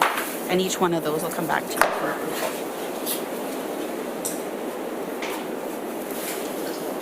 So I just want to point out there was a little typo on this page. The first line says total reserves at December 31st, 2018. Including DCCs was 41 million. It was really 113 million. 41 was just statutory reserves, and 72 million was for operating reserves. And those operating reserves include some carry forward balances, so it's a little higher than normal. Reserves gives us the ability to react to unexpected events and provide prudent long-term financial management. Reserves gives us the ability to fund long-term needs. So that's our general purpose for reserves. If we didn't have reserves, we would have wild swings in property taxes and user rate increases, depending on what projects were funded in each year. And so reserves help us to smooth out the property tax increases and user rate increases. And what we found during this review was between the period of 2000 to 2018, we found that we were using 86% of the total contributions that we put into reserves to fund investments in the past 10 years. So we are putting money in, but we're also taking it out and using it to fund projects and initiatives. So at the March 11th session, we introduced the draft reserves report and policy. And we told you why we have reserves and why they're important. And like I said before, it helps us smooth out taxes and user fee increases. And they mitigate risk for such things as uncollected revenues or sudden unplanned expenditures that help deliver services. And they provide funding for equipment and infrastructure investment, as well as strategic initiatives that are identified by council. So a review of all the reserves was done, and a framework was created to provide a formal structure to processes that we already do. So reserves can share a common purpose, and a framework was used to enhance the understanding and evaluation of the city's reserves. So what we used, the framework we used was, we grouped them into 7 different categories. So financial stability reserve, and these are created to mitigate risk and lower the effect of unexpected revenues or sudden unplanned expenditures needed to maintain delivery of city services. We had equipment reserves, and that is created to mitigate risk established for funding equipment replacement. We have infrastructure reserves, and they're established to provide funding for infrastructure replacement for new or upgraded infrastructure required due to growth. Parking reserves, self-explanatory, really, established to provide funding for renewal and new parking infrastructure. They also have strategic reserves, and these are established to provide council with funds to do initiatives or projects that they've identified as priorities. And the remaining reserves can either be of a specific administrative nature, a bequeathed, or for short-term purposes. So at that presentation, staff had several recommendations for council to review. And at that time, we were seeking to establish 3 new financial stability reserves, establish new statutory reserves, and transfer balances from current operating reserves to these new corresponding stat reserves. We were seeking direction to eliminate specific reserves. We're seeking support for the methodology for determining target balances for each reserve, as outlined in Appendix 2 of the report. We were looking for approval for the reserves policy and to direct staff to report annually on this to council on the status of all city reserves as outlined in the report. So those recommendations haven't changed, and a summary of all the recommendations can be found on page 43 and 44 of the report.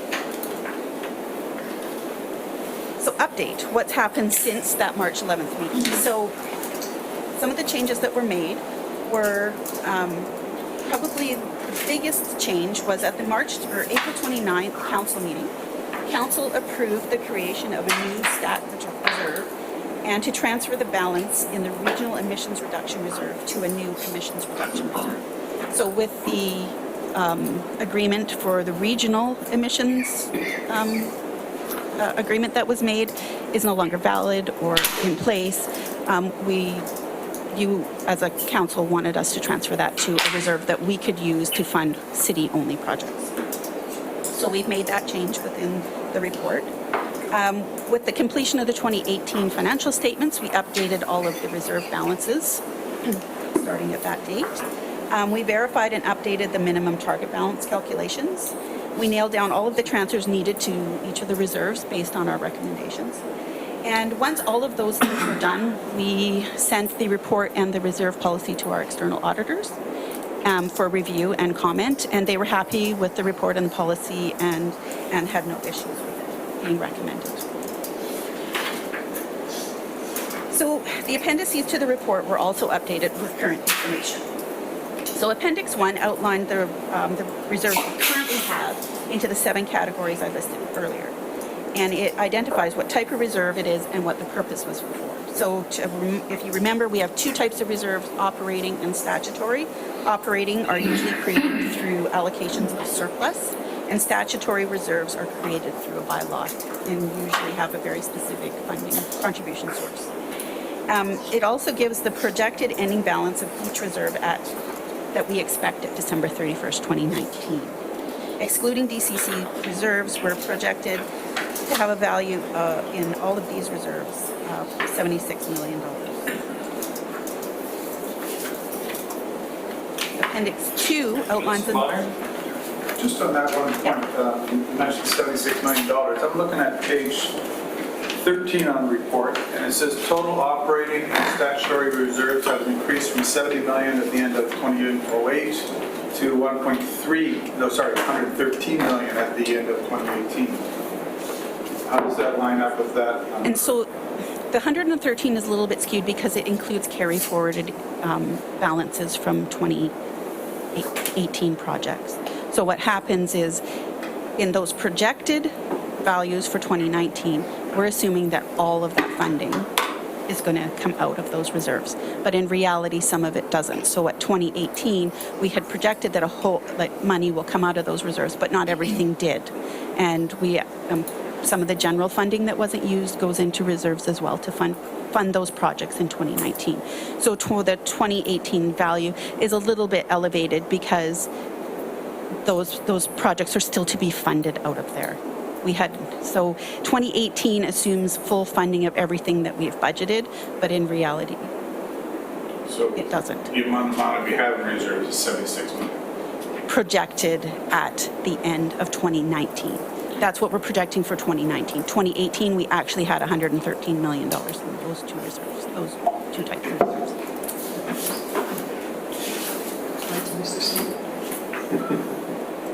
So Appendix 2 outlines minimum target balances for the new reserves that were identified as needing a minimum balance. So best practice is to establish a minimum or maximum balance where appropriate to ensure that the specific reserves are able to fulfill their purpose and do not grow beyond their intended purpose. So sometimes the target balance is not always appropriate and would unduly limit funding for projects and strategic opportunities and initiatives if instituted. So like we wouldn't put on our property reserves, property purchase reserves, we wouldn't really put a minimum on that because that could limit some funding of land purchases. So recommended targets, balances for specific reserves considered Government Finance Officers Association's best practices. We looked at cities' current annual contributions to reserves, as well as known future funding needs for infrastructure renewal and strategic initiatives. So all of those informed how we looked at reserves that needed a minimum or maximum balance. And the appendix also lists how often these balances will be updated. So if a reserve falls below its targeted balance, the budget review process would identify a repayment plan. And if the reserve fell below its minimum target. And we'd have a strategy to restore that balance to its minimum target. Appendix 3 outlines the reserves as recommended in the report and policy. And so like Appendix 1, they're divided up into their 7 different categories. And they are outlined by what type of reserve it will be, so strat or operating. It states the purpose of the reserve and lists the funding source of contributions to each of the reserves. So that in a nutshell is what the things that we updated. We didn't change it that much. We just tweaked information where we had newer information or direction from council. So I'm going to do a brief overview of the reserve policy to refresh people's memory. So it might get answered, so I thought this was the answer. I'm sorry. No, sorry. I'm sorry to disappoint. The policy outlines the guiding principles and objectives, and the processes and procedures are developed to achieve the objectives outlined in the policy. So the purpose of the reserve policy is to establish responsible governance, establish roles and responsibilities, define principles and objectives for the reserve's management, and ensure the city's reserve management is compliant with statutory legal requirements as in accordance with Canadian public sector accounting standards. And all of our financial policies will follow this same structure.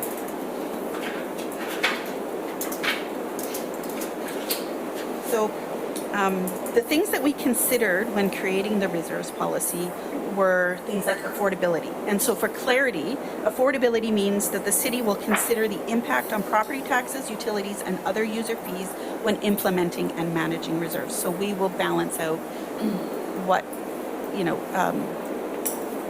looking at what taxpayers can absorb and that kind of thing. We looked at long-term financial stability and resiliency, transparency and accountability, statutory and legal requirements, and accounting standards. They all play an impact on how we manage. We established key processes in the policy. So all the reserve funds, so statutory funds will earn interest each year. So any money that's not used during the year will earn interest throughout the year. And as stated earlier, some reserves have minimum or maximum balances. So again, minimum to ensure that we're able to ensure that each fund is not depleted to the degree that it is no longer able to service its intended purpose. And a maximum ensures that it does not grow beyond its intended purpose. Thank you, Your Worship. Another question made. Many of the recommendations in here do set a minimum, and there's a couple that set a maximum, but some of them don't have a maximum. And I'm wondering what the rationale behind that was, because I could see what happened is that a reserve may become maybe saturated, have too much money in it, which never ever gets used again, which are a number of them I have some questions on. So what was the reason for not setting maximums as well? We started with minimums because that was an easier calculation. Maximums, our process and thinking was that we would, in our first review of the policy, is to look at what's working and what isn't working. And so we would look at are there ones that need maximums at that point? We were kind of waiting to see how the process of the new policy worked, and if there were things that we needed to change, we would change them after that first review. We'd give it a few cycles to go through and then look at the maximum balances if necessary at that point. So that was kind of our thinking, is minimums were easy to calculate and there was best practices outlined throughout. And then our next go round, we would look at potentially putting maximums on as well. So the first use of annual operating services will be to replenish any reserve that has fallen below its minimum target.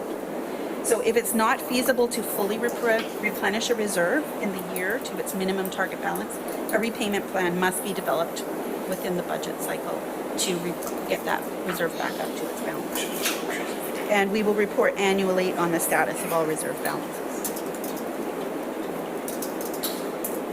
As mentioned earlier, all reserves will be grouped by common purpose and guidelines, as outlined here, and the policy will be reviewed every 4 years, 3 to 4 years, and at that time, staff will determine what is working well and what isn't, and make any necessary changes at that point. So that's kind of the quick and dirty overview. Nothing, like I say, nothing has really changed since our last presentation, other than a few tweaks and updated information. So council's had a chance to go do a deep dive into it back in March, and now we're back bringing it to your attention because we do need to have something in place for the budget process. Councillor Brown. Yeah, I fully support the adoption of the policy, pending discussion. I may change my mind here, but I just had one quick question. Is if a reserve reaches its sort of desired amount, what happens after? Like, you know, so say a reserve 10 million is set as an appropriate amount that should be in the reserve, and then all of a sudden 1 year will bring us over 10 million. What happens with that additional amount? And that, because this is a policy, we would, and if that we had a maximum set in there, we would probably come back to you with options. Okay. That would be. So it just would get dumped into a reserve that then becomes restricted? Yeah. Okay. On that same note, so if you take for the lease repayment,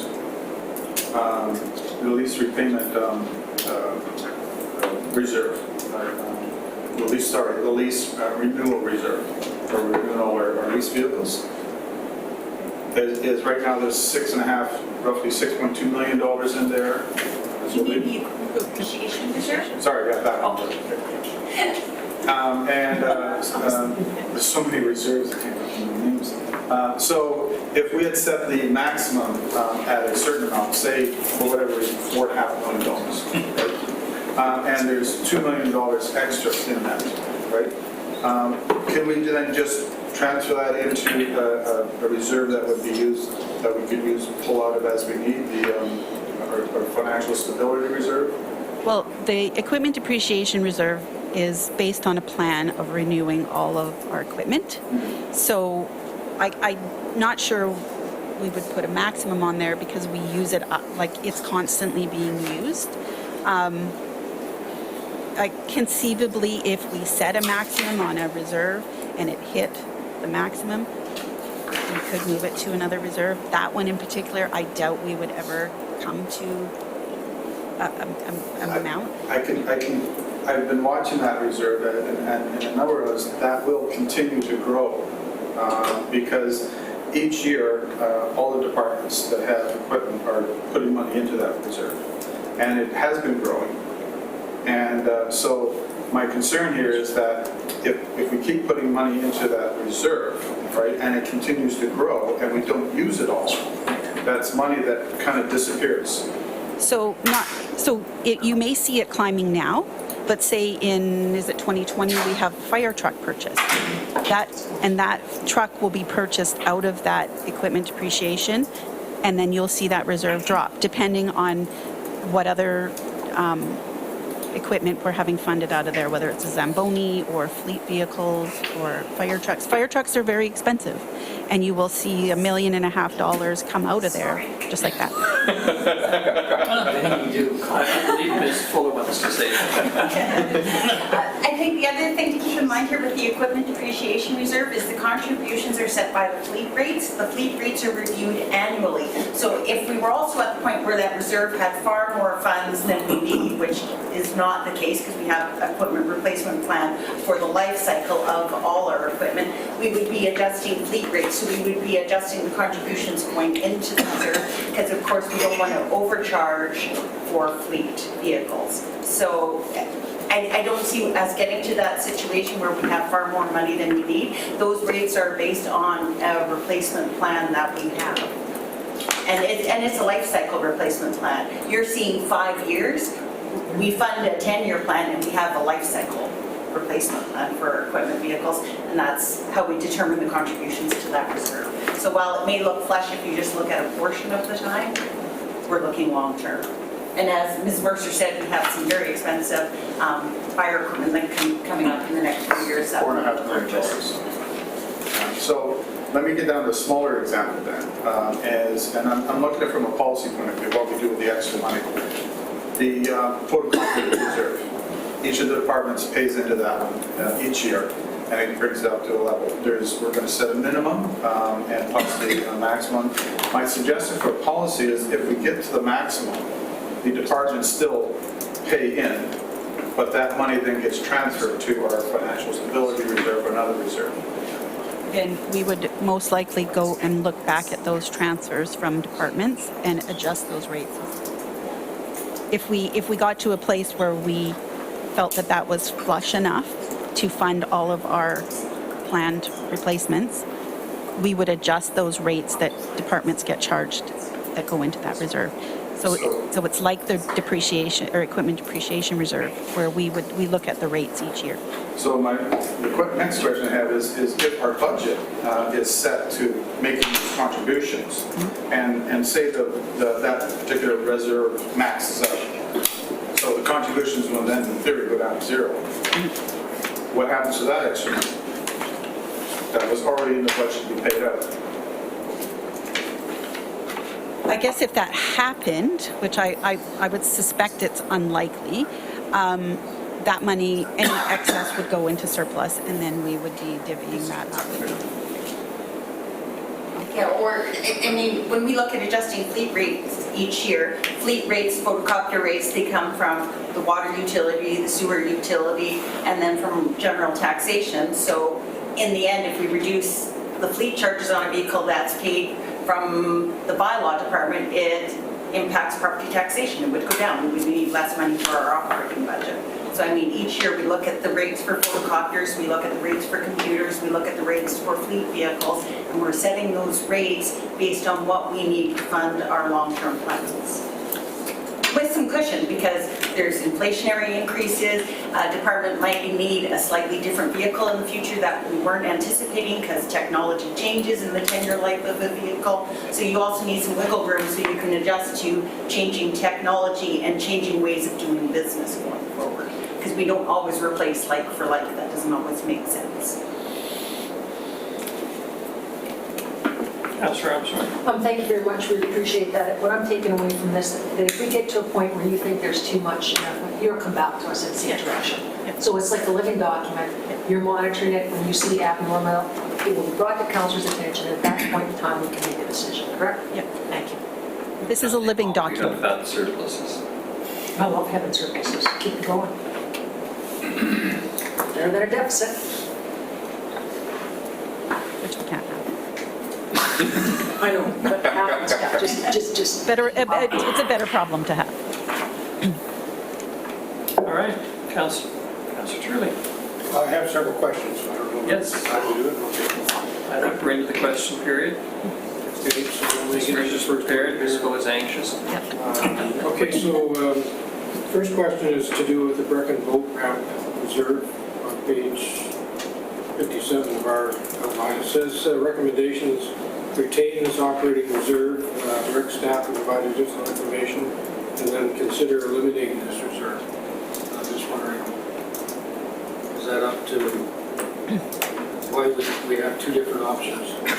Right, so this one, eventually we would recommend it being used up and eliminated, but currently, Mr. Harding or Ms. Fulla can correct me, there is a current agreement. I know there was a reason why we kept this one in. We were going to reallocate it, but maybe Mr. Harding can talk a little bit more. Right, this one as someone council has been around for a while, recognizes that there was promises made over the years with anglers that if there was parking, that any fees going to parking and reserves would go to the improvement of the boat ramp. So it is one that, from the parks operations side, we'd like to keep it because it's a purpose for that paid parking, paid boat ramp launching. And again, it goes back to the fact that the users there will actually then contribute to the improvements of the facility. And that goes now into the paddling groups and others. I think there's two. Sometimes we view it just as a parking lot, and it's more than just a parking lot. Can I continue, or? So the next question is the Strategic Infrastructure Reserve. Part of this is annual casino and forest revenues are being transitioned over a 5-year period. But then on page 67, we have casino reserve. So is all the casinos are reserve going into the infrastructure reserve, or is it? Currently, yeah. So currently, we're not putting anything more into that casino reserve. And we will, as we use that money up, it will, once it gets to zero, we will just eliminate that money. So is there a reason why you wouldn't put it all over? I think we had did we have some things funded out of there? Because we have to report out on it, so if we just combined it with another reserve, it would make tracking when we actually spend the funds difficult, and we are required to report on how we spend the casino revenue. So hopefully in the next couple of years, we'll fund a project from there and then eliminate that reserve and fulfill our reporting requirements. Thank you. The next one is the Strategic Partnership Reserve. It said in 2015, the general operating surplus in the amount of $250,000 was contributed, and the balance as of 2018 is $25,543. It says here it was provides funding for consultation with Sunayama First Nations regarding joint projects. And I'm curious as to what was funded. So several years ago, 2015, we allocated $250,000 surplus to go there, and it was to what the money was eventually used for was the development of I'm going to mix up the Newcastle Island sits. I can't remember. Say section. Sorry, I have trouble with that too. Park. So that was for the development of that. That money was. We did some joint work with SFN on that. Okay, I think that's it for now. Thank you. Councillor Bonner. Running away, but traffic fines reserve, it's in the financial stability area. Can you just mention the page number so that we can all jump to it? That is on page 17. If I may sidetrack here, this would have been a little bit easier for me to manage through if all the information on the traffic fines reserve was in there, including how much is in there, are they going to eliminate it, where's the elimination going, and what's going to be the balance sort of thing. Because I'm having to juggle 3 different documents to get to these things, but that's another thing. That reserve is eliminate this operating reserve, and where do we plan on putting the $908,000? Which I know it's listed somewhere else, but I just... Give me 1 second. It says on page RCMP contract reserve.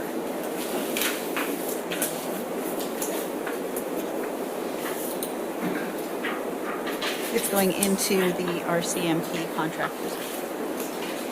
Is that reserve below its minimum? I believe what we've done is we've taken our minimum calculation and made sure that there was enough, that the combined two of them make the balance in there that we Yeah, so the transfers to the RCMP reserve are enough to meet our minimum target, plus over the next 2 years, we're still funding some RCMP officers from the reserve, so we have to bring the reserve up slightly above our minimum target. So once we're at the end of 2021, we're back at our minimum target. So in 2020 and 2021, we are funding a small portion of our CMP members from the reserve as we transition over from the last time we added 3 members, the funding came from the reserve. So the opening balance on the RCMP reserve will be slightly higher than the minimum, so that we're at the target at the end of 2021. Okay, uninsured claim reserve, that's 2.5 million? Or is that's the operating, just eliminate that? And that's I can't read that. That's going into the financial stability, the general financial stability reserve, because what that is intended to do, and it came out of when the mills started to be less viable and close, that left a large hole for the municipalities to fund because they've lost taxation. So the idea was to, you're talking unclaimed insurance claims, not the... I'll get to that one too. Sorry, I figured uncollected taxes. So I'll talk about that one first and then I'll go into the insurances. So each year, BC Assessments gives us a list of all of the claims that we have that have been appealed, and we look at affixing a value to that, and we keep in that reserve at least enough money to cover those costs. What we're saying is that really is a financial stability. Like, we're looking at propping up a revenue. So we would include that balance as well as the uninsured claims balance as a day-to-day operation, so financial stability. So we would take those, we wouldn't need them separately anymore. We would still make those calculations and make sure that we have funding for that, but we don't need a specific reserve for that anymore. And the uninsured claims are, we look at the same thing, we look at outstanding insurance claims we have against the city. Leaky condos, that kind of thing, and we assess a value to it. So typically in the past, both of these reserves have been used, but they have been used at less than 5% of what's actually in the reserve. So to me, this is a reserve that is vastly overfunded. And so we're looking at, between the two, the better part of $5 million. And to me, that's 5 million taxpayers' dollars that were put into reserves, and they're just gathering dust, that money. And so your recommendation is that we're moving it into the financial stability reserve, which is going to get quite large. Yes. Are we going to be able to pull money out of that for strategic or infrastructure things, or anything that this council decides to work on in the next little while? Because that would almost fund the walkway. Right. And that was money that was never being used before. So the idea is, so what we will do in the financial stability reserves is we will keep a minimum balance in there of the recommended, I think it was 45 days, I can't remember exactly. 60 days. 60 days of operations. Because we could have a situation where something disastrous happens and we need to keep the city running. And that would be the money that we would use. So we do need a certain amount of money in there. We felt that those 2 specific reserves that you mentioned played that function. So we would include those balances into our general stability, financial stability reserve, and put that to give us a balance equal to our 60 days worth of operating. So when we take all of these money and move them around, are we at that 60 days? Because that's standard for most organizations that have 60 days operating. And the way we've got it is, yes, we will be at we won't need to budget for any prop-ups of these reserves. The way we've moved things around is that anything with a target balance, minimum balance, that balance is being met. Okay. Now, if that money is in there, right, are we able to pull money from it and then top it up again later? Do we have that flexibility? It's an operating reserve, so there is less flexibility, or there's less restrictions around it. Ideally, if you wanted a strategic priority, you would use your strategic infrastructure reserve money for that. Really the idea of that reserve is to fund those unexpected things, or we will use them to fund the employee benefit, post-employee benefit, liability and things like that. So there are certain things that we need to have money aside for to fund on an annual basis. So, But that's, and that's a lot less than what is going to be in this fund, right? So my concern here is there's a lot of funds that we're looking at eliminating, or we could combine as well. And a lot of money that the taxpayers have given us wasn't being used before, and now it's going to be put into a fund that we didn't necessarily have before. Like, we didn't have 60 days worth of operating funds, did we, prior to? not in a specific fund. We had a combination of funds that we could have pulled from if needed, from an operating reserve perspective, yes. So this is just formalizing that. And and formalized it, but neither one of these funds would be used for that, of the $5 million I'm looking at. So I'm wondering, can we not put that into, instead of putting it into that financial stability reserve, we put it into something that can be used easier? I mean, the struggle you run into that is that we then may not meet our 60-day minimum balance. So the way this has worked out is that we had enough reserves to do all of what's best practice. So if you want to start pulling money out of that, then we would have to come up with a plan to replenish that financial stability reserve. I mean, ultimately it's council decision. Councillor Armstrong, get a question here, and Councillor Brown. I just want to state, when you're looking at the police budget, yes, it hasn't been used, but I can also tell you there was a time when we came to council looking for additional $2 million on a file. So I think that's a very important thing. Like, if we're making the assumption that police will always be operated around 93%, that can change very fast. Oh, I've never had a problem. Oh, I thought you did. Sorry, I thought you said that. My apologies. Councillor Brown? Yeah, I think I understand what you're getting at, Councillor Bonner, and I just want to make it clear that I understand what's happening from the staff perspective, is that essentially we had some different reserve funds, and when we're creating this new policy, regardless of what was in those other reserve funds, we said, well, and when we really, you folks went away and did all the work, but you came back with, it's responsible for the city to have a general operating reserve fund, and this is the target amount based on these factors. Yep. And if we were to say, and we're in the collapse of some of these maybe legacy funds, we can actually build that right to its target balance right now. Yep. And then now we don't have to play any sort of risk game in saying, because an accident or something could happen within a period of time, well, we would be, if we did not move the funds, we would be going to general taxation over time to build the reserve to is, and in every one of those years taking on a certain amount of risk. Yes. With this proposal, it essentially meets the target balance and has zero risk associated with the time. So, okay, thank you. Carry on. Sorry, folks.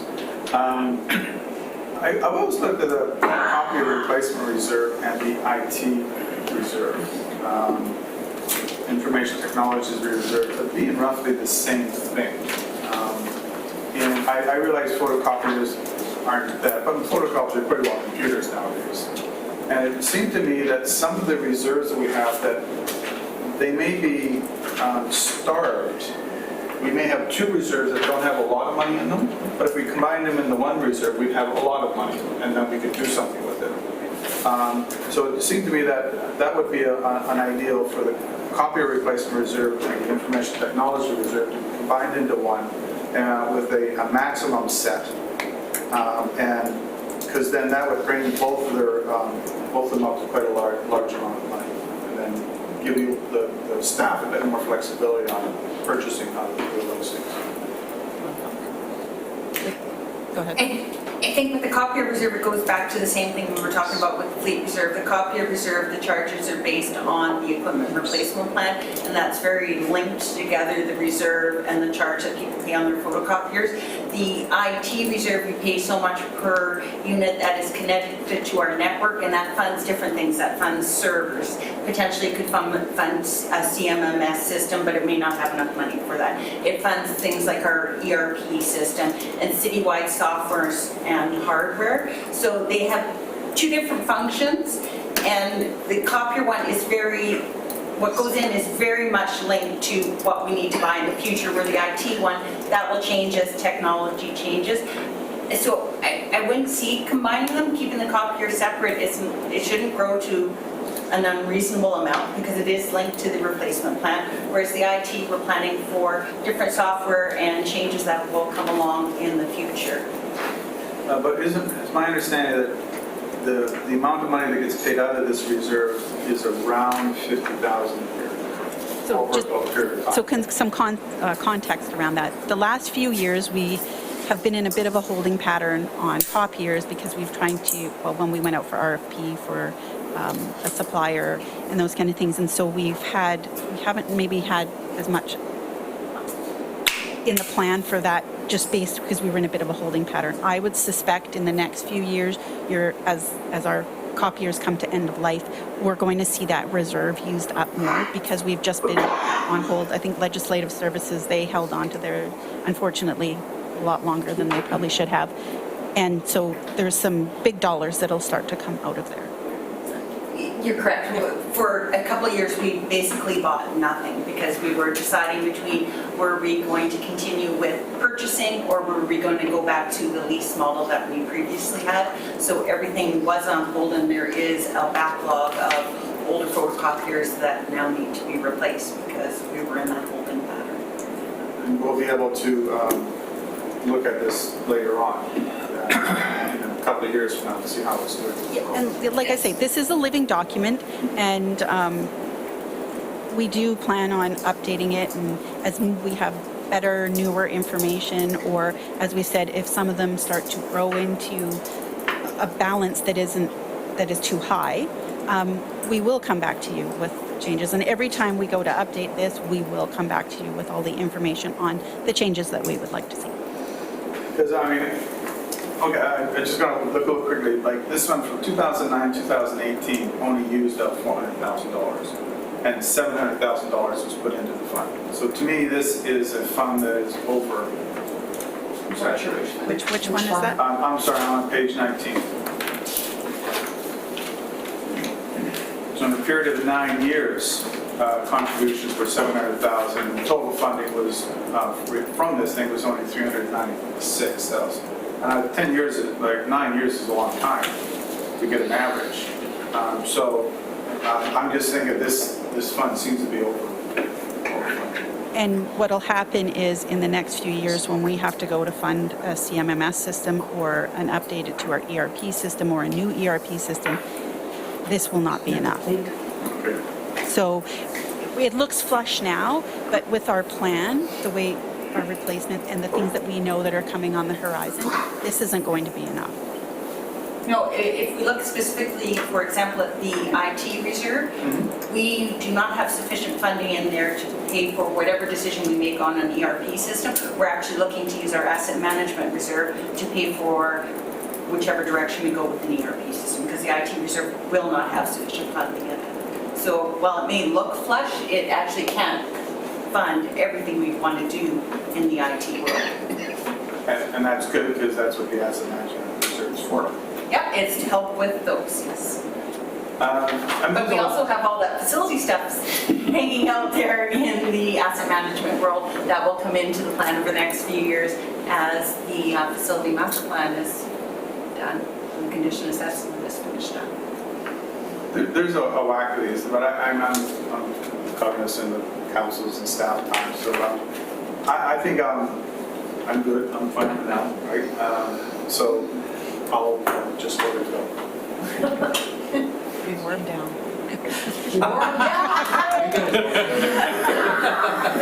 Grinders. say no way. One major victory a day is enough. But take advantage Councillor of Thorpe. Thank you, Your Worship. I thought you'd never get to me because I've got several pages of questions. I want to ask very detailed line items. No, I don't. But seriously, I think it's really important that council has oversight on our budget and reserves, and I appreciate the knowledge that is at this table to ask intelligent questions, which I don't have usually. But at the same time, I want to acknowledge for the record the obvious expertise of the people that we have in our finance department. Yes. Ms. Mercer and Ms. Fulla here today. I mean, just listening to your replies to the questions that were asked filled me with a lot of confidence because you were very knowledgeable and professional, and that really, I think, is serving the city well. So I wanted to acknowledge that.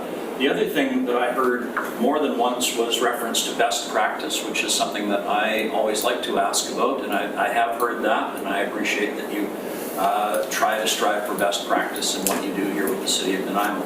The one other thing, Your Worship, that I would like to say for the record is I think, maybe I'm wrong, but I think in the public there is a misconception about the whole term reserves. And I hear people say, well, the city taxes us and you get all this extra money and it's sitting there, as Councillor Bonner said, gathering dust.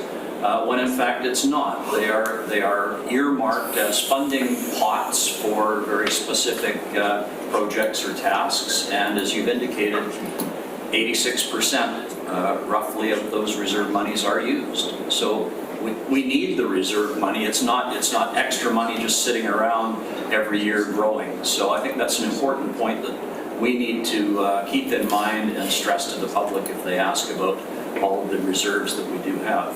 And that's all I have to say, except thank you for your presentation, and I will be supporting the policy. And just to confirm, because Councillor Thorpe has brought up the point that I just want to make sure I'm understanding this correctly. So, initial part of the report, 86% is used.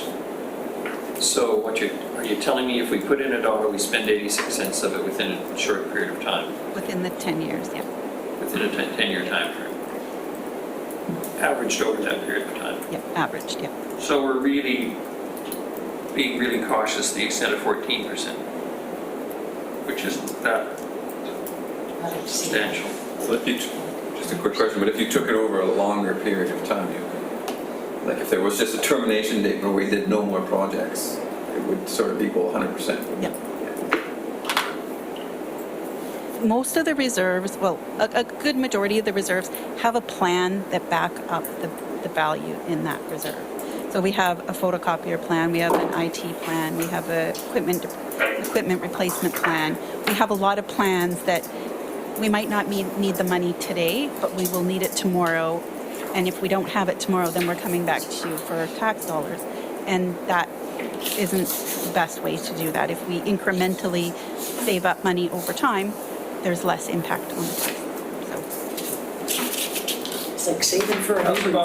Your Worship, due to the fact that we have a distinguished member of our audience here, could I talk about the asset management reserve? Sure. And I'd like to also reiterate what Councillor Thorpe said and the Mayor says. I totally enjoyed reading this document. I was up late many nights going through it. I'm weird that way. I was dedicated. I was impressed by the diligence and the details of these things. So I really appreciate that. It gave me a lot of things to chew on. The asset management reserve, if I remember correctly, your best practices have 0.25% of our assets, which is around $3 billion. 0.25, so 3.5-ish million. So, and what is in our reserve at this point? General. 11 million? 22. We have. Jim says 11 million. The general asset management reserves, Yeah. it's on page 22, and it says 2018 balance is 11, only 258,000. Worship, in 22. I'm on the report, the whole thing. Here we go. Yes, there's 11, at the end of 2018, there was 11.2 million. Okay. And so we're roughly 8 million over our minimum. You're looking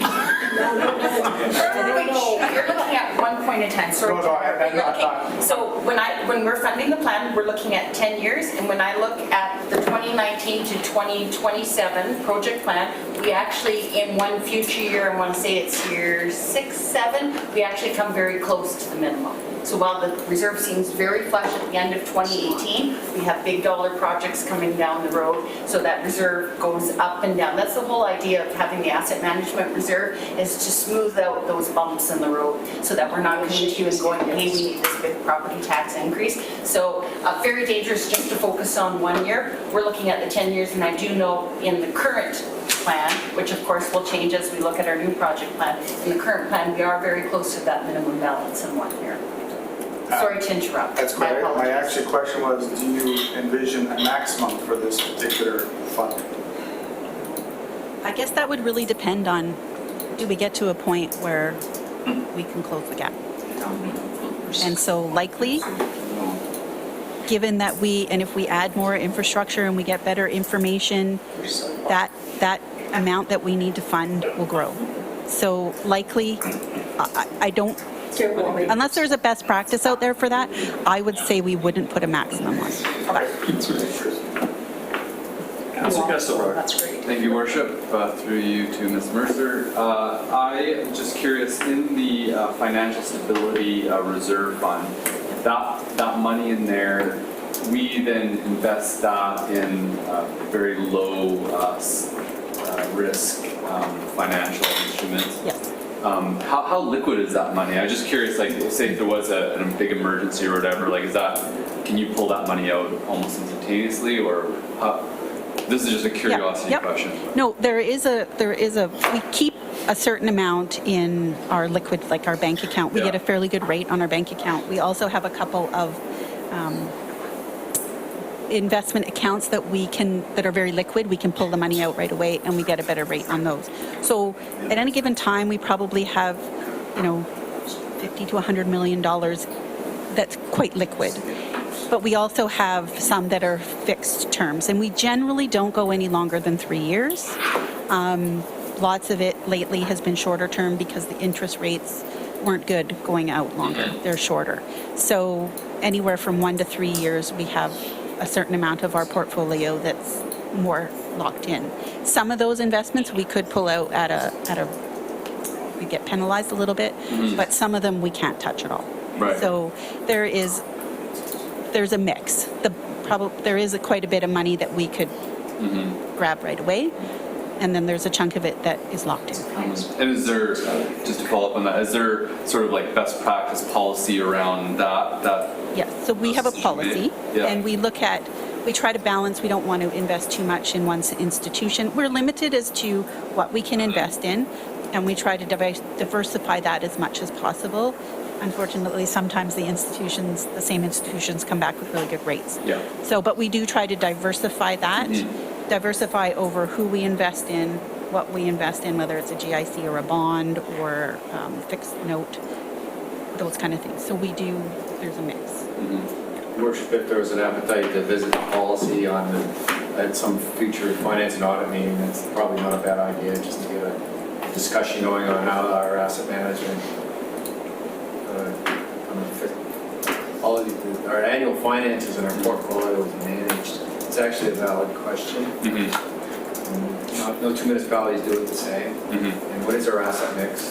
And why is that? What's our return on that? I think we are reporting that out, but maybe if we could deliver. We could certainly do a presentation. Yeah, we can do a I would suggest you probably should get that. Yeah, it's a low priority. No, but it means to put on an agenda for a future finance. This is the place to do that. Okay.